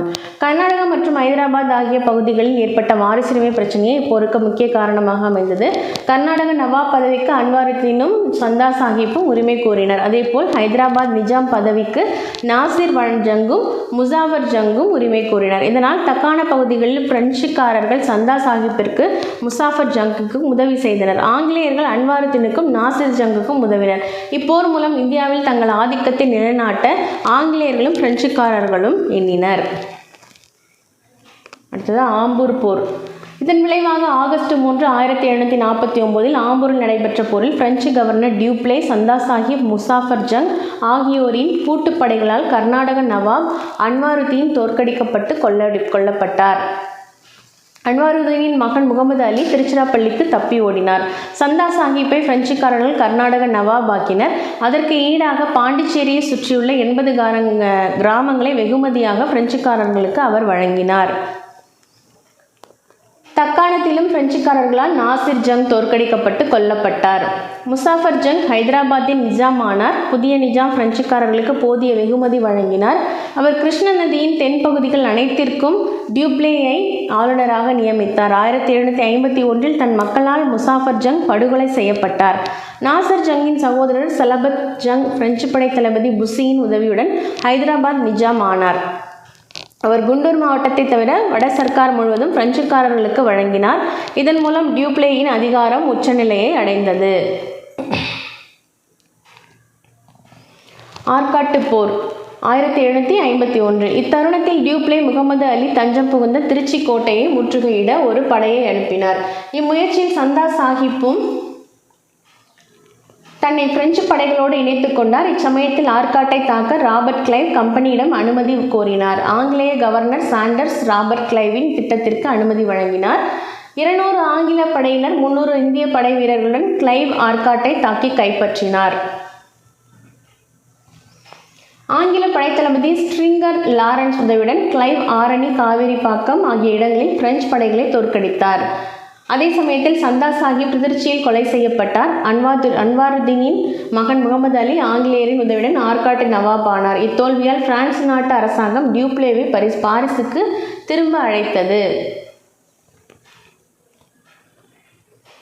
பாண்டிச்சேரி உடன்படிக்கை. டியூப்ளேவை தொடர்ந்து பிரெஞ்சு ஆளுநராக பதவியேற்ற கோதேயு ஆங்கிலேயருடன் பாண்டிச்சேரி உடன்படிக்கையினை செய்து கொண்டார். இதன்படி இரு நாடுகளும் தங்கள் உள்நாட்டு விவகாரங்களில் தலையிடக்கூடாது எனவும், போருக்கு முன்னர் இருந்த பகுதிகள் அவரவரிடம் திரும்ப ஒப்படைக்கப்படும் எனவும் கூறப்பட்டது. மேலும் புதிய கோட்டைகளை கட்டக்கூடாது எனவும் கூறப்பட்டது. உடன்படிக்கை மூலம் ஆங்கிலேயர் மேலும் வலிமை பெற்றனர். 2ஆம் கர்நாடக போர் ஒரு முடிவுற்ற நிலையை உணர்த்தியது. முகமது அலியை கர்நாடக நவாபாக நியமித்ததன் மூலம் ஆங்கிலேயர்கள் இந்தியாவில் தங்கள் மேலாண்மையை நிலைநாட்டினர். ஐதராபாத்தில் பிரெஞ்சுக்காரர்கள் வலிமையுடன் காணப்பட்டாலும் இப்போர் அவர்கள் தக்காண பகுதியில் வலிமை குன்றியவர்கள் என்பதை நிரூபித்தது. 3ஆம் கர்நாடக போர் 1756 1763 வரை. ஐரோப்பாவில் வெடித்த 7 ஆண்டு போர் இந்தியாவில் 3ஆம் கர்நாடக போருக்கு இட்டுச் சென்றது. இச்சமயத்தில் ஆங்கில படைத்தளபதி ராபர்ட் கிளைவ் பிளாசி போரின் மூலம் வங்காளத்தின் ஆங்கில ஆதிக்கத்தை நிறுவியதுடன் 3ஆம் கர்நாடக போருக்கு தேவையான நிதியையும் வழங்கினார். இப்போரில் பிரெஞ்சு படைகளை வழிநடத்த கவுண்ட் டி லாலியை பிரெஞ்சு அரசாங்கம் நியமித்தது. அவர் கடலூரில் உள்ள செயின்ட் டேவிட் கோட்டையை எளிதாக கைப்பற்றினார். கர்நாடக பகுதியிலிருந்து ஆங்கிலேயரை விரட்ட தன்னுடன் இணையுமாறு புஸ்ஸிக்கு கவுண்ட் டி லாலி உத்தரவிட்டார். புஸ்ஸி ஐதராபாத்திலிருந்து புறப்பட்ட தருணத்தை பயன்படுத்தி வட சர்க்கார் ஆந்திர பிரதேசம், ஒடிசா பகுதிகளை கைப்பற்ற கர்னல் போர்டே வங்கத்திலிருந்து ராபர்ட் கிளைவ் அனுப்பினார். அடுத்ததான் வந்தவாசி போர் 1760. 1760 ஜனவரி 22 நடைபெற்ற இப்போரில் ஜெனரல் அயர்கூட் தலைமையிலான ஆங்கிலேய படை லாலி தலைமையிலான பிரெஞ்சு படையை முற்றிலும் தோற்கடித்தது. பின்னர் ஓராண்டுகள் இந்தியாவிலிருந்து அனைத்து குடியேற்றங்களையும் பிரெஞ்சுக்காரர்கள் இழந்தனர். கவுண்டி லாலி பிரான்ஸ் நாட்டுக்கு திரும்ப அழைக்கப்பட்டு சிறையிலிடப்பட்டு பின்னர் தூக்கிலிடப்பட்டார். பாரிஸ் உடன்படிக்கை 1763. ஐரோப்பாவில் நடைபெற்ற 7 ஆண்டு போர் பாரிஸ் உடன்படிக்கையின்படி முடிவுக்கு வந்தது. இதன்படி பாண்டிச்சேரி உட்பட இந்தியாவில் இருந்த பிரெஞ்சு குடியேற்றங்கள் அனைத்தும் பிரெஞ்சுக்காரர்கள் வசம் திரும்ப கொடுக்கப்பட்டது. ஆனால் அவர்கள் தங்கள் பகுதிகளை பலப்படுத்தவும் படைகளை பெருக்கவும் தடை விதிக்கப்பட்டது. இதன் மூலம் பிரெஞ்சு ஆதிக்கம் இந்தியாவில் முடிவுக்கு கொண்டு வரப்பட்டது. மைசூரும் ஆங்கிலேய ஆட்சி விரிவாக்கத்திற்கு எதிர்ப்பும். ஐதர் அலியின் தலைமையில் மைசூர் சமஸ்தானம் தென்னிந்திய வரலாற்றில் மிகப்பெரிய எழுச்சியை பெற்றது. இந்தியாவில் ஆங்கிலேய ஆட்சி விரிவாக்கத்திற்கு எதிராக ஐதர் அலியும் அவரது மகன் திப்பு சுல்தானும் முக்கிய பங்காற்றினர். இருவரும் வீர தீரத்துடன் ஆங்கிலேயரை எதிர்த்தனர். 1761 ஹைதர் அலி மைசூர் சமஸ்தானத்தின் உண்மையான ஆட்சியாளர் ஆனார். மேலும் அவர் ஆங்கிலேயருக்கு வலிமைமிக்க எதிரியாகவும் திகழ்ந்தார். முதல் ஆங்கிலேய மைசூர் போர் 1767 1769. காரணங்கள்: ஹைதர் அலியின் வளர்ச்சி, அவர் பிரெஞ்சுக்காரர்களிடம் கொண்டிருந்த நட்புறவு ஆகியன ஆங்கில கிழக்கிந்திய கம்பெனியின் எதிர்ப்புக்கு காரணமாயின. ஹைதர் அலிக்கு எதிராக மராத்தியர்கள், ஹைதராபாத் நிசாம், ஆங்கிலேயர்கள் இணைந்து முக்கூட்டணியை ஏற்படுத்தினர். ஓகேங்களா? ஸோ இந்த முக்கூட்டணி பற்றி தெரிஞ்சுக்கோங்க. ஹைதருடைய வளர்ச்சி அவர் பிரெஞ்சுக்காரரிடம் கொண்டிருந்த நட்புறவு ஆகியன ஆங்கிலேய கிழக்கிந்திய கம்பெனியின் எதிர்ப்புக்கு காரணமாக இதுதான் வந்துட்டு அமைஞ்சிருக்கு. அதோடு இல்லாமல் ஹைதர் அலிக்கு எதிராக மராத்தியர்கள், ஹைதராபாத் நிசாம், ஆங்கிலேயர்கள் இணைந்து முக்கூட்டணியை ஏற்படுத்தி இருக்கிறாங்க. ஓகே, ஸோ இதுதான் வந்துட்டு இந்த முதல் ஆங்கிலேய மைசூர் போருக்கு காரணம். போரின் போக்கு. தளபதி ஜோசப் ஸ்மித் தலைமையிலான ஆங்கில படை உதவியுடன் ஹைதராபாத் நிஜாம் 1767 மைசூர் மீது படையெடுத்தார். ஆங்கில படையை ஹைதர் அலி தோற்கடித்து மங்களூரையும் கைப்பற்றினார். 1769 மார்ச் மாதம் ஹைதர் அலி மதராஸ் மீது படையெடுத்தார். இதனால் ஆங்கிலேயர்கள் 1769 ஏப்ரல் 4 அவரிடம் ஒரு உடன்படிக்கை செய்து கொண்டனர். அது என்ன உடன்படிக்கை அப்படின்னா மதராஸ் உடன்படிக்கை. போரின் முடிவில் மதராஸ் உடன்படிக்கை செய்து கொள்ளப்பட்டது. அதன்படி போருக்கு முன்னர் இருந்த பகுதிகளை இரு தரப்பினரும் திரும்ப பெற்றனர்.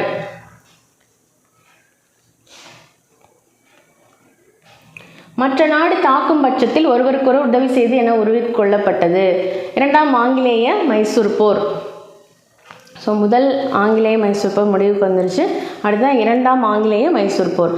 1769 செய்து கொள்ளப்பட்ட உடன்படிக்கை ஆங்கிலேயர்கள் நிறைவேற்ற தவறினர். ஓகே, ஸோ உடன்படிக்கை எடுத்துக்கிட்டாங்க இல்லையா, ஸோ அதை வந்துட்டு ஆங்கிலேயர்கள் வந்துட்டு தவறிட்டாங்க, அதை வந்து பின்பற்றலை அவங்க. 1771 மராத்தியர்கள் ஹைதர் அலி மீது படையெடுத்த போது மதராஸ் உடன்படிக்கையின்படி ஆங்கிலேயர்கள் ஹைதர் அலிக்கு உதவவில்லை. ஓகே, ஸோ ஒருவருக்கொருவர் உதவி செய்து, அதாவது வேற ஒருத்தர் வந்து தாக்க வந்தாங்க அப்படின்னா, போருக்கு வந்தாங்கன்னா உதவி பண்ணணும் அப்படிங்கிறது தானே மதராஸ் உடன்படிக்கையில் அவங்க வந்துட்டு போட்டுக்கிட்டாங்க. பாருங்க, மதராஸ் உடன்படிக்கையின்படி இருதரப்பினரும் வந்துட்டு போருக்கு முன்னர் இருந்த பகுதிகளை இருதரப்பினரும் வந்துட்டு திரும்ப பெற்றனர். மற்ற நாடு தாக்கும் பட்சத்தில் என்ன சொல்லியிருந்தாங்க, உதவி பண்ணணும் அப்படின்னு சொல்லியிருந்தாங்க இல்லையா, ஒருவருக்கூட உதவி செய்யணும்னு சொல்லியிருந்தாங்க. ஆனால் மராத்தியர்கள் தாக்கும் பொழுது ஹைதர் அலிக்கு வந்துட்டு ஆங்கிலேயர்கள் உதவி செய்யலை. ஹைதர் அலியின் ஆட்சிக்குட்பட்ட பிரெஞ்சு குடியேற்ற பகுதியான மாஹியை ஆங்கிலேயர்கள் கைப்பற்றினர். இந்நிகழ்வு ஆங்கிலேயருக்கு எதிராக ஹைதர் அலி ஹைதராபாத் நிஜாம் மராத்தியர்களின் முக்கூட்டணியை உருவாக்கியது. போரின் போக்கு எப்படி இருந்ததுன்னா, 1781 ஆங்கிலேய படைத்தளபதி சர் அயர்கூட் ஹைதர் அலியை பரங்கிப்பேட்டை போர்டோனோவா என்ற இடத்தில் தோற்கடித்தார். மேலும் மைசூர் படைகள் சோளிங்கர் என்ற பகுதியிலும் தோல்வியை தழுவியது. போரின் போது புற்றுநோயால் பாதிக்கப்பட்ட ஹைதர் அலி 1782 இறந்தார். அவரின் இறப்புக்கு பின் அவரது மகன் திப்பு சுல்தான் ஆங்கிலேயருக்கு எதிராக போரினை தொடர்ந்தார். ஓகே, புற்றுநோயால் 1782 ஹைதர் அலி இறந்து போயிட்டார். 1783 திப்பு ஆங்கிலேய படைத்தளபதியான பிரிகேடியர் மேத்யூஸ் மற்றும் அவரது படை வீரர்களையும் கைது செய்தார். இது பின்னாளில் திப்புவுக்கு பின்னடைவை ஏற்படுத்தியது. ஆங்கிலேய மைசூர் போர்கள். ஓகே, முதல் போர் 1767 1769. இரண்டாம் ஆங்கிலேய மைசூர் போர் 1780 84. மூன்றாம் ஆங்கிலேய மைசூர் போர் 1790 92. நான்காம் ஆங்கிலேய மைசூர் போர் 1799. அடுத்ததாக மங்களூர் உடன்படிக்கை 1784. 1784 மார்ச் 7 ஆங்கிலேயருக்கும் திப்பு சுல்தானுக்கும் இடையே உடன்படிக்கை கையெழுத்தானது. இரு பிரிவினரும் போரில் கைப்பற்றிய பகுதிகளை திரும்ப அளிப்பதும் போர் கைதிகளை ஒப்படைப்பதும் என உடன்பாடு ஏற்பட்டது. இதன் மூலம் கவர்னர் ஜெனரல் வாரன் ஹேஸ்டிங்ஸ் புதிதாக உருவாக்கப்பட்ட பிரிட்டிஷ் ஆதிக்கத்தை வலிமைமிக்க எதிரிகளான மராத்தியர்கள் மற்றும் ஹைதர் அலியிடம் இருந்து பாதுகாத்து கொண்டார். இச்சமயத்தில் அமெரிக்காவில் தங்கள் குடியேற்றங்களை பிரிட்டன் இழந்த போதிலும் வாரன் ஹேஸ்டிங்ஸ் எதையும் இந்தியாவில் இழக்கவில்லை. மாறாக இந்தியாவில் ஆங்கிலேய ஆட்சி பகுதிகளை ஒருங்கிணைத்தார். மூன்றாம் ஆங்கிலேய மைசூர் போர் 1790 92 வரைக்கும். காரணங்கள்: மங்களூர் உடன்படிக்கைக்கு பின் ஆங்கிலேயருக்கு எதிரான வெளிநாடுகளுடன் கூட்டணி அமைக்கும் பொருட்டு பிரான்ஸ் மற்றும் துருக்கி ஆகிய நாடுகளுக்கு திப்பு சுல்தான் தன்னுடைய தூதுவர்களை அனுப்பினார். ஆங்கிலேய கூட்டணியில் இருந்த திருவிதாங்கூர் சமஸ்தானத்தை திப்பு சுல்தான் 1789 தாக்கினார். இச்சமயத்தில் திப்பு சுல்தானுக்கு எதிராக ஆங்கிலேயர்கள் ஹைதராபாத் நிஜாம் மற்றும் மராத்தியர்களுடன் இணைந்து மூவர் கூட்டணியை உருவாக்கினார். போரின் போக்கு. 2 ஆண்டுகள் நடைபெற்ற இப்போரில் திப்பு சுல்தான் தனியாக எதிர்த்து போராடினார்.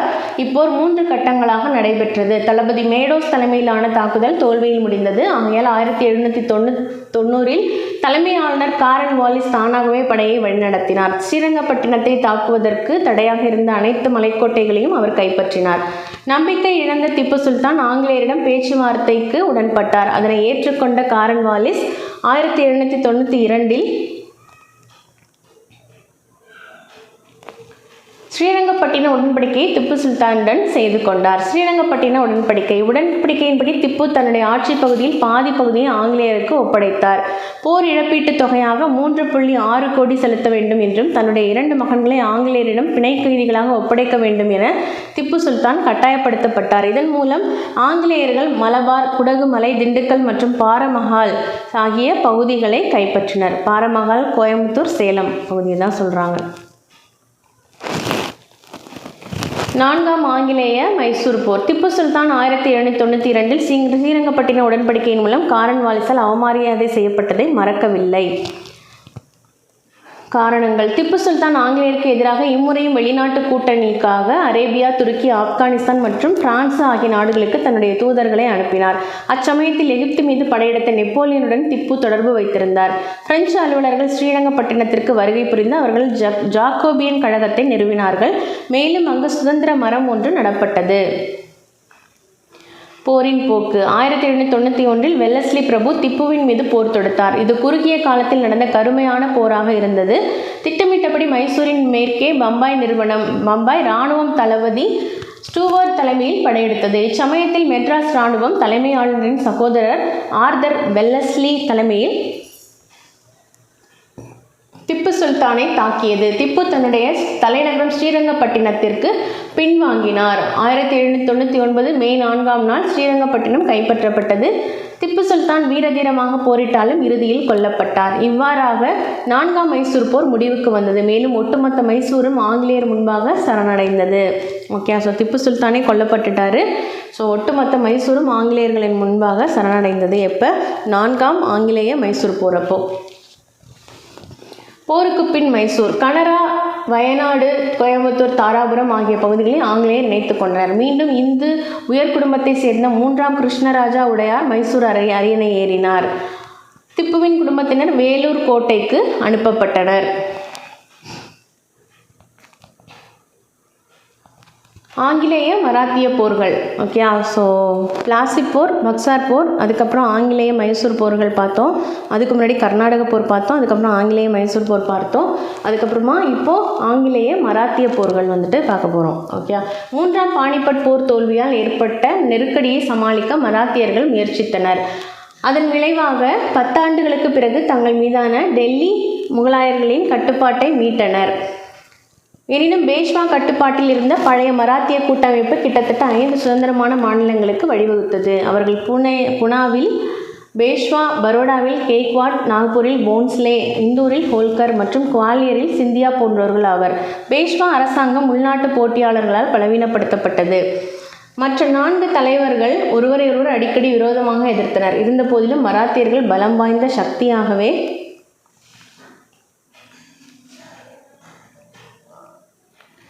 இருந்தனர். மராட்டியர்களுக்கு இடையில் இருந்த இம்மோதல்களை பிரிட்டிஷார் அவர்களது விரிவாக்க கொள்கைக்கு சிறந்த முறையில் பயன்படுத்தி கொண்டனர்.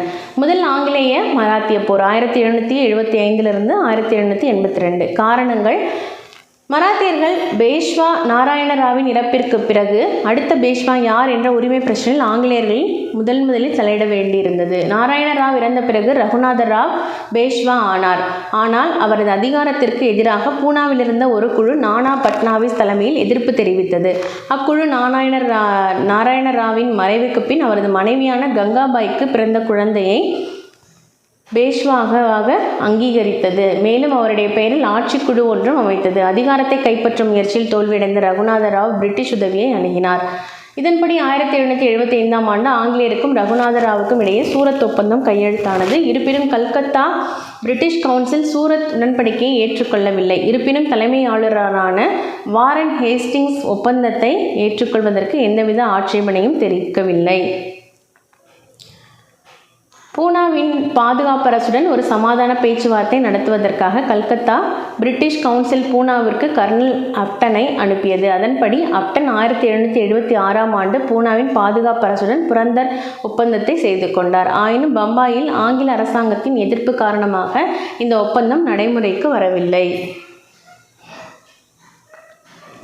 போரின் போக்கு 1781ஆம் ஆண்டில் வாரன் ஹேஸ்டிங்ஸ் கேப்டன் பாக்ஹாமின் தலைமையின் கீழ் பிரிட்டிஷ் துருப்புக்களை அனுப்பினார். அவர் மராத்திய தலைவரான மகாதாஜி சிந்தியாவை பல போர்களில் தோற்கடித்து குவாலியரை கைப்பற்றினார்.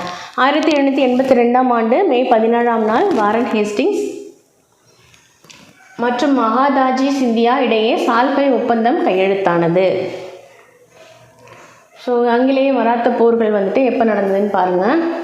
முதல் ஆங்கிலேய மராத்திய போர் 1775 82, இரண்டாம் ஆங்கிலேய மராத்திய போர் 1803 805, மூன்றாவது ஆங்கிலேய மராத்திய போர் 1817 1818. விளைவுகள். போரின் முடிவில் இரண்டாம் மாதவராவ் பேஷ்வாவாக ஏற்றுக்கொள்ளப்பட்டு ரகுநாதராவுக்கு ஓய்வூதியம் வழங்கப்பட்டது. பிரிட்டிஷ் அரசுக்கு சால்செட் பகுதி வழங்கப்பட்டது. இந்திய அரசியலில் சால்பை ஒப்பந்தம் பிரிட்டிஷாருக்கு செல்வாக்கை ஏற்படுத்தியது. பிரிட்டிஷாரும் மராத்தியர்களுக்கும் இடையே அடுத்த 20 ஆண்டுகளுக்கு சமாதான உறவு நீடித்தது. மராத்தியர்களின் உள்நாட்டு விவகாரம். முதல் மராத்திய போரின் முடிவில் மராத்தியர்களின் உள் விவகார பிரச்சனை மேலும் மோசமடைந்தது. நானா பட்னாவிஸின் அதிகார வளர்ச்சியைக் கண்டு மகாதாஜி சிந்தியா பொறாமை கொண்டார். இதன் காரணமாக ஆங்கிலேயரின் ஆதரவை அவர் பெற முற்பட்டார். இளம் பேஷ்வாவான இரண்டாம் மாதவராவ் மராத்தியர்களிடையே நல்லுறவை மேம்படுத்த முயன்றார். ஆனால் அவரால் மராத்திய தலைவர்களின் ஆதிக்க போட்டியை தடுக்க முடியவில்லை. இந்நிலையில் மகாதாஜி சிந்தியா 1794இல் இறந்த பின் அவருடைய மருமகன் தௌலத் ராவ் சிந்தியா பதவியேற்றார். சிந்தியாவின் மரணம் பூனாவில் நானா பட்னாவிஸின் அதிகாரத்தை இழக்கச் செய்தது. மேலும் ஆங்கிலேயர்கள் தங்களது செல்வாக்கை வட இந்தியாவில் விரிவுபடுத்த வழிகோலியது. பேஷ்வா இரண்டாம் மாதவராவ் 1795ஆம் ஆண்டில் தற்கொலை செய்து கொண்ட பிறகு ரகுநாத ராவின் வலிமையற்ற மகனான இரண்டாம் பாஜிராவ் பேஷ்வா ஆனார். இத்தருணத்தில் 1800இல் நானா பட்னாவிஸ் மரணம் பிரிட்டிஷாருக்கு மேலும் நன்மை அளிப்பதாக இருந்தது. ஜஸ்வந்த் ராவ் ஹோல்கர் மற்றும் தௌலத் ராவ் சிந்தியா ஆகியோர் ஒருவருக்கொருவர் சண்டையிட்டுக் கொண்டிருந்த சூழ்நிலையில் பேஷ்வா ஹோல்கருக்கு எதிராக சிந்தியாவை ஆதரிப்பதாகவும் பேஷ்வாவும் சிந்தியாவும் ஒருவருக்கொரு உதவி செய்வதாகவும் ஒப்புக்கொண்டனர். இதன் விளைவாக 1802இல் ஹோல்கர் பேஷ்வாவிற்கு எதிராக படையெடுத்து சிந்தியா மற்றும் பேஷ்வாவின் கூட்டுப்படைகளை தோற்கடித்தார். முடிவில் பேஷ்வா இரண்டாம் பாஜிராவ் இந்தியாவின் தலைமை ஆளுநராக இருந்த வெல்லஸ்லி பிரபுவை அணுகினார். பேஷ்வாவை வரவேற்ற வெல்லஸ்லி பிரபு அவருடன் 1802இல் பஸ்ஸின் உடன்படிக்கையை செய்து கொண்டார். இவ்வுடன்படிக்கையின்படி துணைப்படை திட்டத்தை பேஷ்வா ஏற்றுக்கொண்டார். மேலும் ஆங்கிலேயர்கள் ஆர்தர் வெல்லஸ்லியின் உத்தரவின் கீழ் பூனாவை நோக்கி படையெடுத்துச் சென்று மராத்திய தலைவர் ஹோல்கரின் படைகளை தாக்கி அழித்தனர். இரண்டாம் ஆங்கிலேய மராத்திய போர் 1803 1805. காரணங்கள். பேஷ்வா துணைப்படை திட்டத்தை ஏற்றுக்கொண்ட பிறகு தௌலத் ராவ் சிந்தியா மற்றும் ரகோஜி போன்ஸ்லே ஆகியோர் மராத்திய சுதந்திரத்தை காப்பாற்ற முயற்சித்தனர். ஆங்கிலேயரின் இராணுவம் ஆர்தர் வெல்லஸ்லியின் தலைமையில் அஸ்ஸை மற்றும் அரகான் பகுதியில் சிந்தியா மற்றும் போன்ஸ்லே ஆகியோரின் கூட்டுப்படைகளை தோற்கடித்தது. ஓகே, அடுத்ததான் போரின் போக்கு. வெற்றிக்கு பின் சிந்தியாவுடன் சுர்ஜி அர்ஜுகான் ஒப்பந்தத்தையும் போன்ஸ்லேவுடன் தியோகான் ஒப்பந்தத்தையும் 1803இல் ஆங்கிலேயர்கள் செய்து கொண்டனர். ஆனால் போரில் ஈடுபடாத யஷ்வந்த் ராவ் ஹோல்கர் ஜஸ்வந்த் ராவ் ஹோல்கர் எனவும் அழைக்கப்படுகிறார். இன்னும் ஆங்கிலேயர்களுக்கு அடிபணியவில்லை. பின்னர் 1804இல் ஜெய்ப்பூர் பிரதேசத்தை ஹோல்கர் சூறையாடும் போது ஆங்கிலேயர்கள் அவருக்கு எதிராக போர் தொடுத்தனர். ஆங்கிலேயருக்கு எதிராக யஷ்வந்த் ராவ் ஹோல்கர் இந்திய ஆட்சியாளர்களை இணைத்து ஒரு கூட்டணியை உருவாக்க முயற்சித்தார். ஆனால் அவரது முயற்சி தோல்வியடைந்தது. இறுதியில் மராத்தியர்கள் தோற்கடிக்கப்பட்டு ஆங்கிலேயர்களுக்கு கப்பம் செலுத்தும் நிலைக்கு தள்ளப்பட்டனர். மேலும் மராத்திய தலைவர்கள் ஒருவருக்கொருவர் பிரிக்கப்பட்டு தனிமைப்படுத்தப்பட்டனர். விளைவுகள். இப்போருக்கு பின் மராத்தியர்களின் வலிமை காலப்போக்கில் பலவீனமடைந்தது. இந்தியாவில் ஆங்கிலேய கிழக்கிந்திய கம்பெனி தலையாய சக்தியாக மாறத் தொடங்கியது. மூன்றாவது ஆங்கிலேய மராத்திய போர் 1817 1818. காரணங்கள்: தங்களது மேலாண்மையை மீண்டும் பெற முயன்ற மராத்தியர்களோடு ஆங்கிலேயர்கள் மூன்றாவதாக ஒரு போரில் ஈடுபட்டனர். இப்போர் இந்தியாவில் பிரிட்டிஷ் கிழக்கிந்திய கம்பெனி மற்றும் மராத்திய சாம்ராஜ்யத்திற்கு இடையே இறுதி மற்றும் தீர்க்கமான மோதலாக அமைந்தது. இப்போர் ஆங்கில படைவீரர்கள் மராத்திய பகுதிகளை ஆக்கிரமிக்கும் போது தொடங்கியது. இந்த ஆக்கிரமிப்பில் தலைமை ஆளுநர் ஹேஸ்டிங்ஸ் பிரபுவுக்கு ஜெனரல் தாமஸ் ஹிஸ்லாப் தலைமையின் கீழ் ஒரு படைப்பிரிவு உதவியது. போரின் போக்கு: பேஷ்வா இரண்டாம் பாஜிராவின் படைகளை தொடர்ந்து நாக்பூரின் இரண்டாம் மூதோஜி போன்ஸ்லேவும் இந்தூரின் மூன்றாம் மல்கர் ராவ் ஹோல்கரும் ஆங்கிலேயருக்கு எதிராக கிளர்ந்தெழுந்தனர். ஆனால் குவாலியரின் தௌலத் ராவ் சிந்தியா மட்டும் நடுநிலை வகித்தார். காட்கி, கோர்கான் ஆகிய இடங்களில் நடைபெற்ற போர்களில் பேஷ்வா தோற்கடிக்கப்பட்டார். பேஷ்வாவின் படைகள் பல இடங்களில் அவர் பிடிபடுவதை தடுத்து நிறுத்தின. இதனைத் தொடர்ந்து சித்தாபால்டி போரில் போன்ஸ்லேவும் மகித்பூர் போரில் ஹோல்கரும் ஆங்கிலேயர்களால் தோற்கடிக்கப்பட்டனர். விளைவுகள்: இப்போரின் முடிவில் மராத்திய கூட்டமைப்பு கலைக்கப்பட்டது மற்றும் பேஷ்வா பதவி ஒழிக்கப்பட்டது. பேஷ்வா இரண்டாம் பாஜிராவின் பெரும்பாலான பகுதிகள் பம்பாய் மாகாணத்தோடு இணைக்கப்பட்டன. தோற்கடிக்கப்பட்ட போன்ஸ்லே மற்றும் ஹோல்கரின் மராத்திய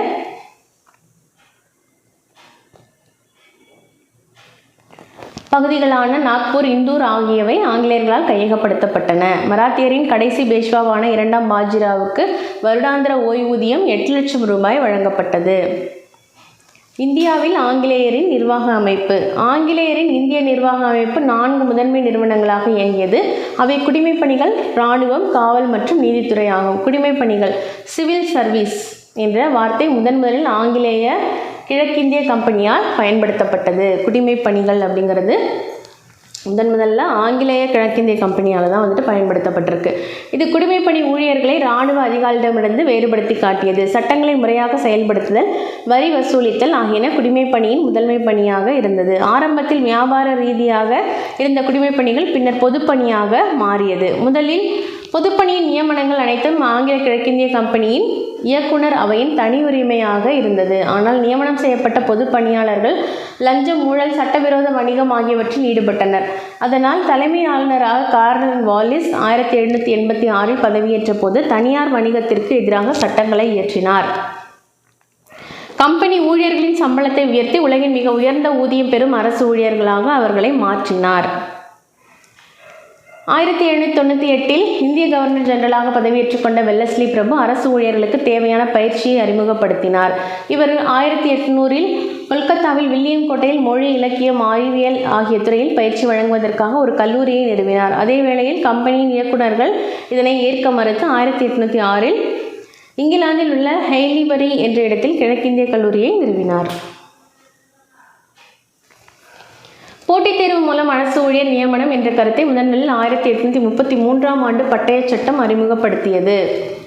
ஆனால் கம்பெனியின் இயக்குனர் அவையால் நியமனம் செய்யப்படாதவர்கள் போட்டித் தேர்வினை எழுத தகுதியற்றவர்கள் எனப்பட்டது. ஸோ கம்பெனியின் இயக்குனர் அவையால் நியமனம் செய்யப்படாதவர்கள் போட்டித் தேர்வினை எழுத தகுதியற்றவர்கள்னு சொல்லப்பட்டாங்க. எனவே இந்த முறையானது நியமனம் மற்றும் போட்டித் தேர்வு முறை என்று அழைக்கப்பட்டது. திறந்த முறையிலான போட்டித் தேர்வு முறையில் கம்பெனி ஊழியர்களை தேர்ந்தெடுப்பது 1853 அறிமுகப்படுத்தப்பட்டது. திறந்த முறையிலான போட்டித் தேர்வு முறை 1853 தான் அறிமுகப்படுத்தப்பட்டிருக்கு. அதுக்கு முன்னாடி நேரடி நியமனமும் இருந்திருக்கு. போட்டித் தேர்வும் போட்டித் தேர்வை எழுதுகிறவங்களுக்கு தகுதியுள்ளவர்கள், தகுதியற்றவர்கள் அப்படின்ற ஒரு பாகுபாடும் இருந்திருக்கு. 1858 இந்திய அரசு சட்டத்தால் உறுதி செய்யப்பட்டது. போட்டித் தேர்வுகளுக்கான அதிகபட்ச வயது 23 நிர்ணயிக்கப்பட்டது. இதனைத் தொடர்ந்து 1858 ஹெய்லிபரியில் இருந்த கிழக்கிந்திய கல்லூரி அகற்றப்பட்டது. மேலும் குடிமைப்பணிக்கு ஆட்களை தேர்ந்தெடுக்கும் பொறுப்பு குடிமைப்பணியாளர் தேர்வாணையம் நசமானது. 1860 ஒரு ஒழுங்குமுறை ஆணையின் மூலம் தேர்வு எழுத அதிகபட்ச வயது 22 குறைக்கப்பட்டது. மேலும் 1866 21 1876 19 குறைக்கப்பட்டது. 1861 பிரிட்டிஷ் பாராளுமன்றத்தால் இந்திய ஆட்சிப்பணி சட்டம் இயற்றப்பட்டது. இச்சட்டம் சில உயர் நிர்வாக பதவிகள் மற்றும் நீதித்துறை பதவிகளை ஒப்பந்த அடிப்படையில் நியமனம் செய்ய ஒதுக்கீடு செய்திருந்தது. பின்னர் இப்பதவிகள் இந்திய ஆட்சி பணிகளாக மாற்றப்பட்டன. வயது வரம்பு குறைப்பு மற்றும் லண்டனுக்கு சென்று தேர்வு எழுதுதல் ஆகிய காரணங்களால் வசதி படைத்த இந்தியர்கள் மட்டுமே ஐசிஎஸ் தேர்வை எழுதக்கூடிய சூழ்நிலை நிலவியது. 1869 சுரேந்திரநாத் பானர்ஜி, ரமேஷ் சந்திர தத் மற்றும் பிஹாரி லால் குப்தா ஆகிய 3 இந்தியர்கள் ஐசிஎஸ் தேர்வில் வெற்றி பெற்றனர். 1863 ஐசிஎஸ் தேர்வில் தேர்ச்சி பெற்ற முதல் இந்தியர் சத்யேந்திரநாத் தாகூர். இவர் கவிஞர் ரவீந்திரநாத் தாகூரின் மூத்த சகோதரர். ஸோ முதல்ல ஐசிஎஸ் தேர்வில் 1863 வெற்றி பெற்றவர் யார்? சத்யேந்திரநாத் தாகூர். பின்னர் ஐசிஎஸ் தேர்விற்கான வயது வரம்பை உயர்த்துவதும் தேர்வினை இந்தியாவிலேயே நடத்தவும் கம்பெனியிடம் இந்தியர்கள் கோரிக்கை வைத்தனர். இதன் விளைவாக 1892 குறைந்தபட்ச வயதினை 21 23 உயர்த்தப்பட்டது. மேலும் 1912 அரசு பணியை பற்றி ஆராய்வதற்காக இஸ்லிங்டன் பிரபு என்பவரின் தலைமையில் ஒரு அரசு ஆணையம் நிறுவப்பட்டது. ராயல் கமிஷன் அப்படின்னு சொல்கிறாங்க. இதன் உறுப்பினர்களாக இந்தியர்களான கோபால கிருஷ்ண கோகலே, சர் அப்துல் ரஹீம் மற்றும் 4 ஆங்கிலேயர்களும் இடம்பெற்றிருந்தனர். 1917 இவ்வாணையம் தனது பரிந்துரையை வெளியிட்டது. அப்பரிந்துரைகள் இந்தியர்களின் கோரிக்கையை ஓரளவிற்கு பூர்த்தி செய்வதாக இருந்தது மட்டுமல்லாமல் குடிமைப்பணி தேர்வை இந்திய மயமாக்கியது. 1918 இந்திய ஆட்சி பணியில் 33% இந்தியர்கள் தேர்வு செய்ய வேண்டும் என்றும் படிப்படியாக இவற்றை அதிகரிக்கவும் மாண்டேகு மற்றும் செம்ஸ்போர்ன் ஆகியோர் பரிந்துரைத்தனர். 1923 ஏற்படுத்தப்பட்ட மற்றொரு அரசு ஆணையத்திற்கு லீ பிரபு தலைவராக நியமிக்கப்பட்டார். இது இந்திய ஆட்சி பணி, இந்திய காவல் பணி, இந்திய காடுகள் பணி ஆகிய அனைத்து நியமனங்களும் இந்தியாவுக்கான அரசு செயலர்களின் கட்டுப்பாட்டில் இருக்க வேண்டும் என்று பரிந்துரைத்தது. அரசு பணியாளர் தேர்வாணையம் ஒன்றை உடனடியாக நிறுவுவதற்கும் லீ தலைமையிலான குழு பரிந்துரை செய்தது. 1935 இந்திய அரசு சட்டம் மத்தியில் கூட்டாட்சி அரசு பணியாளர் தேர்வாணையம் ஒன்றும் மாகாணங்களில் மாகாண அரசு பணியாளர் தேர்வாணையம் ஒன்றும் உருவாக வழிவகை செய்தது. அதேபோல் ஒரு சில மாகாணங்கள் ஒன்றிணைந்து மாகாண அரசு பணியாளர் தேர்வாணையம் உருவாக்கவும் வழிவகை செய்தது. ஆங்கிலேயருக்கு உதவி செய்யவே இந்த குடிமைப்பணி அமைப்பு உருவாக்கப்பட்டாலும் சுதந்திர இந்தியாவின் இந்திய ஆட்சி பணி அமைப்பு உருவாவதற்கு இந்த முறை அடித்தளமாக அமைந்தது.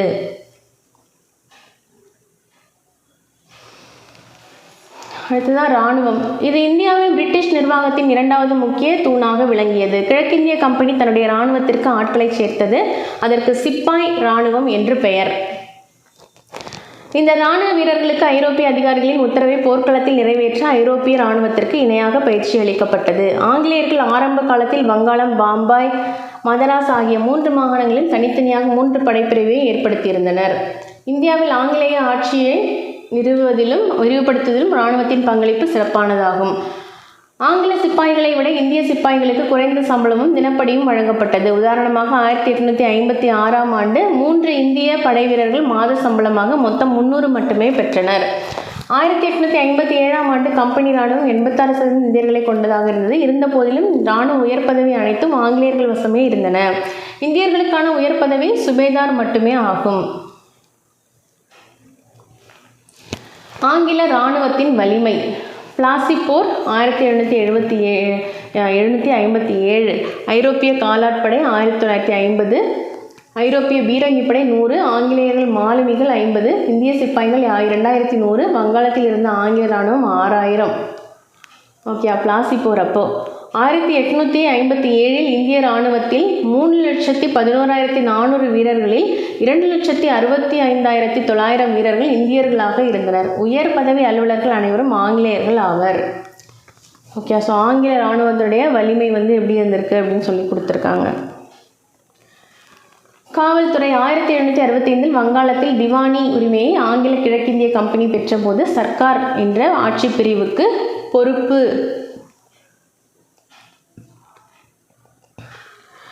வகித்த பௌஜ்தார் வசம் முகலாய காவல்துறை சென்றது. அப்போது நகரங்களை நிர்வகிக்கும் காவல் அலுவலர்களாக கொத்வால் இருந்தார். அதே வேளையில் கிராமங்கள் கிராம காவலாளிகளால் பாதுகாக்கப்பட்டது. அவர்களை ஜமீன்தார்கள் சம்பளம் வழங்கி தங்கள் கட்டுப்பாட்டில் வைத்திருந்தனர்.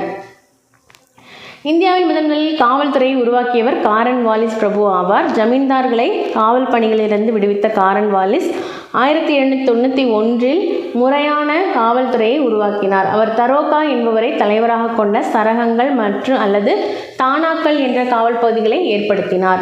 அவர்கள் கிராமங்களிலும் காவல் பணி செய்ய அதிகாரம் வழங்கப்பட்டது. கிராமத்தை பரம்பரையாக நிர்வகித்து வந்த காவலர்கள் சௌகிதார்கள் என்று அழைக்கப்பட்டனர். பெருநகரங்களில் பழைய முறையான கொத்வால் காவல் பணியே தொடர்ந்தது.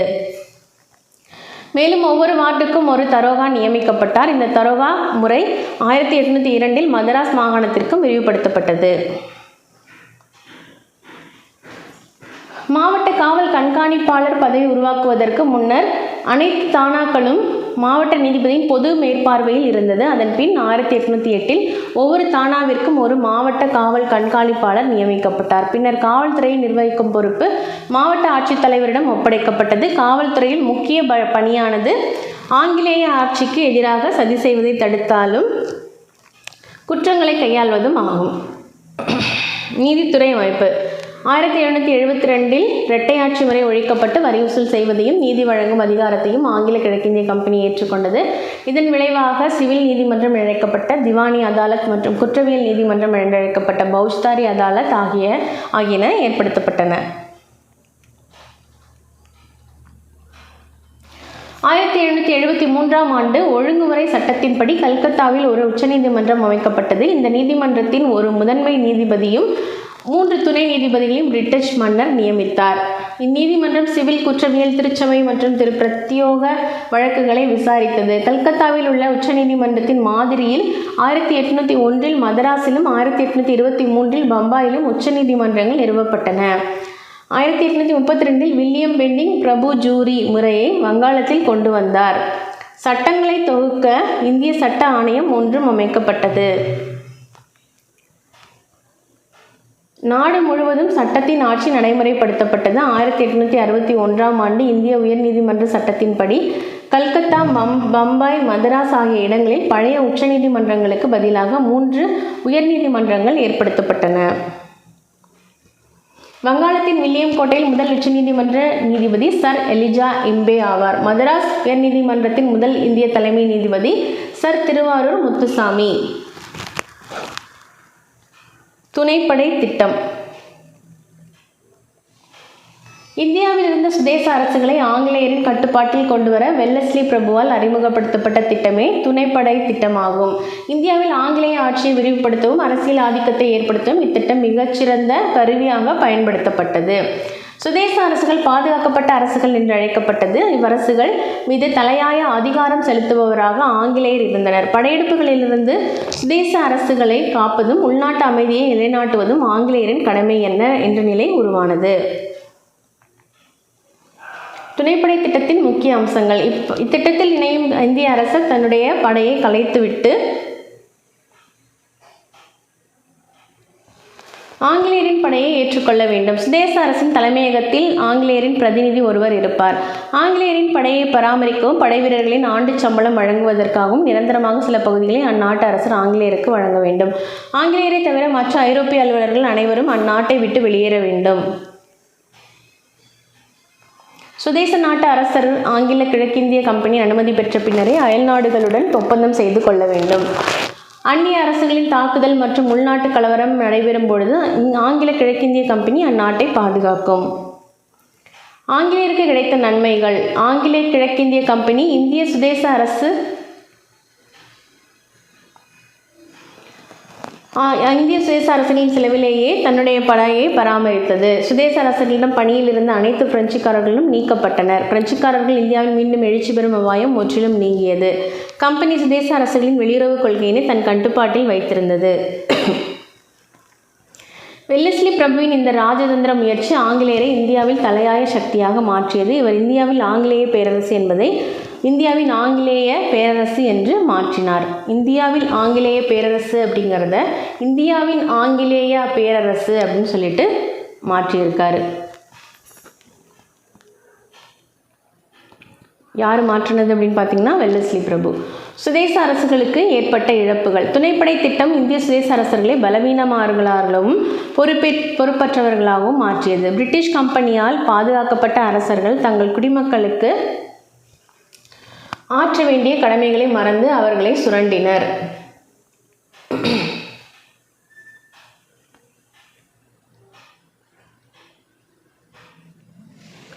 துணைப்படை திட்டத்தை ஏற்றுக்கொண்ட முதல் சுதேச அரசு ஹைதராபாத் 1798.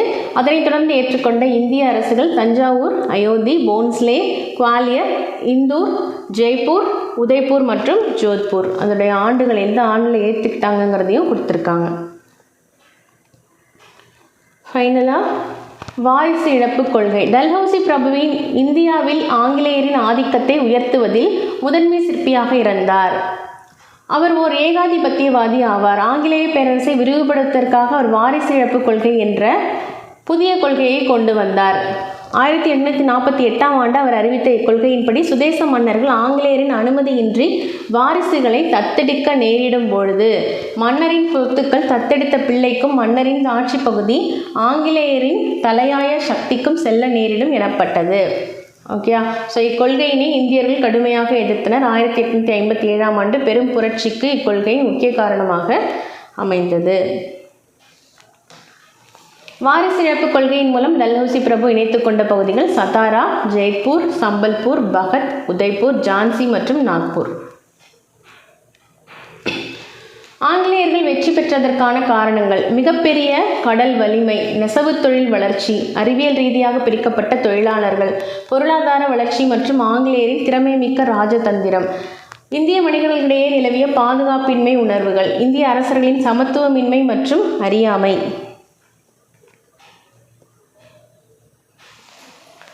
முடிவுரை. பிளாசி போர் இந்தியாவில் ஆங்கிலேய ஆட்சிக்கு அடித்தளம் அமைத்தது. ஆங்கில கிழக்கிந்திய கம்பெனி நிர்வாகம் மக்களின் நலனில் அக்கறை செலுத்தவில்லை. இது ஏகாதிபத்திய விரிவாக்க மற்றும் சுரண்டல் கொள்கையை கொண்டிருந்தது. இக்கம்பெனி துணைப்படை திட்டத்தின் மூலம் வாரிசு இழப்பு கொள்கை மூலம் இந்தியாவின் பெரும்பான்மையான பகுதிகளை ஆங்கிலேய ஆதிக்கத்தின் கீழ் கொண்டு வந்தது. இக்கொள்கைகள் 1801ஆம் ஆண்டு தென்னிந்திய கழகத்திற்கும் 1806ஆம் ஆண்டு வேலூர் கழகத்திற்கும் 1857ஆம் ஆண்டு பெரும் புரட்சிக்கும் இட்டுச் சென்றது. மீள்பார்வை. சிராஜுத்தௌலா வங்காளத்தின் அரியணை ஏறினார். அலிநகர் உடன்படிக்கை 1757 பிப்ரவரி 9ஆம் நாள் கையெழுத்திடப்பட்டது. கர்நாடக போர்கள் 1746 முதல் 1763 வரையிலான காலத்தில் நடைபெற்றது. திப்பு சுல்தான் போர் இழப்பீட்டுத் தொகையாக 3.6 கோடி ரூபாயினை ஆங்கிலேயருக்கு வழங்க உடன்பட்டார். 1799ஆம் ஆண்டு திப்பு சுல்தானுக்கு எதிராக வெல்லஸ்லி பிரபு போர் அறிவித்தார். காரன்வாலிஸ் பிரபு தரோகா என்பவரை தலைவராக கொண்ட சரகங்கள் அல்லது தானாக்கள் என்ற காவல் பகுதிகளை ஏற்படுத்தினார். வங்காளத்தின் வில்லியம் கோட்டை உச்சநீதிமன்றத்தின் தலைமை நீதி சர் எலிஜா எம்பே ஆவார். வெல்லஸ்லி பிரபு துணைப்படை திட்டத்தின் மூலம் இந்தியாவில் இருந்த பெரும்பான்மையான சுதேச அரசுகளை ஆங்கிலேயரின் கட்டுப்பாட்டில் கொண்டு வந்தார். டல்ஹௌசி பிரபு இந்தியாவில் ஆங்கிலேய ஆட்சி ஏற்பட காரணமானவர்களில் முதன்மை சிற்பியாக செயல்பட்டார். அதுதான் பின்னாடி கலைச்சொற்கள் கொடுத்துருக்காங்க. கான்ஃபெடரசி கூட்டமைப்பு, லீக் ஆர் அலையன்ஸ். எக்ஸ்கலேஷியட்கள் திருச்சபை தொடர்பான. இன்ட்ரெஸ்ட் ஒப்படைப்பு, ஹாஸ்டாலிட்டி எதிர்ப்பு, நெகோசியேஷன் பேச்சுவார்த்தை, பேரமௌண்ட் தலையாய, ப்ரீடாமினன்ட் மிகுந்த வலிமை. ஓகேங்களா. ஸோ தி மோஸ்ட் பவர்ஃபுல் மிகுந்த வலிமை அப்படின்னு சொல்கிறது. தலையாய அப்படிங்கிறது supreme. Negotiation discussion aimed at reaching an agreement. Hostility opposition. Assign the interest na assign the responsibility. Ecclesiastical relating to the Christian church or its clergy. Confederacy, a league or alliance. பின்னாடி இருக்கிற பயிற்சி வினாக்கள் practice பண்ணி பாருங்கள். Okay. So ஃபுல்லாகவே வந்துட்டு ஒரு reading கம்ப்ளீட்டாக விட்டுக்கோங்க. ஓகேங்களா. ஸோ எதையுமே வந்துட்டு ஸ்கிப் பண்ணிடாதீங்க. ஜஸ்ட் ஒரு ரீடிங் விட்டுட்டு நெக்ஸ்ட் லெசன் போங்க. ஓகேவா. ஸோ மீண்டும் நம்ம அடுத்த லெசனில் வந்துட்டு சந்திக்கலாம். நன்றி, வணக்கம்.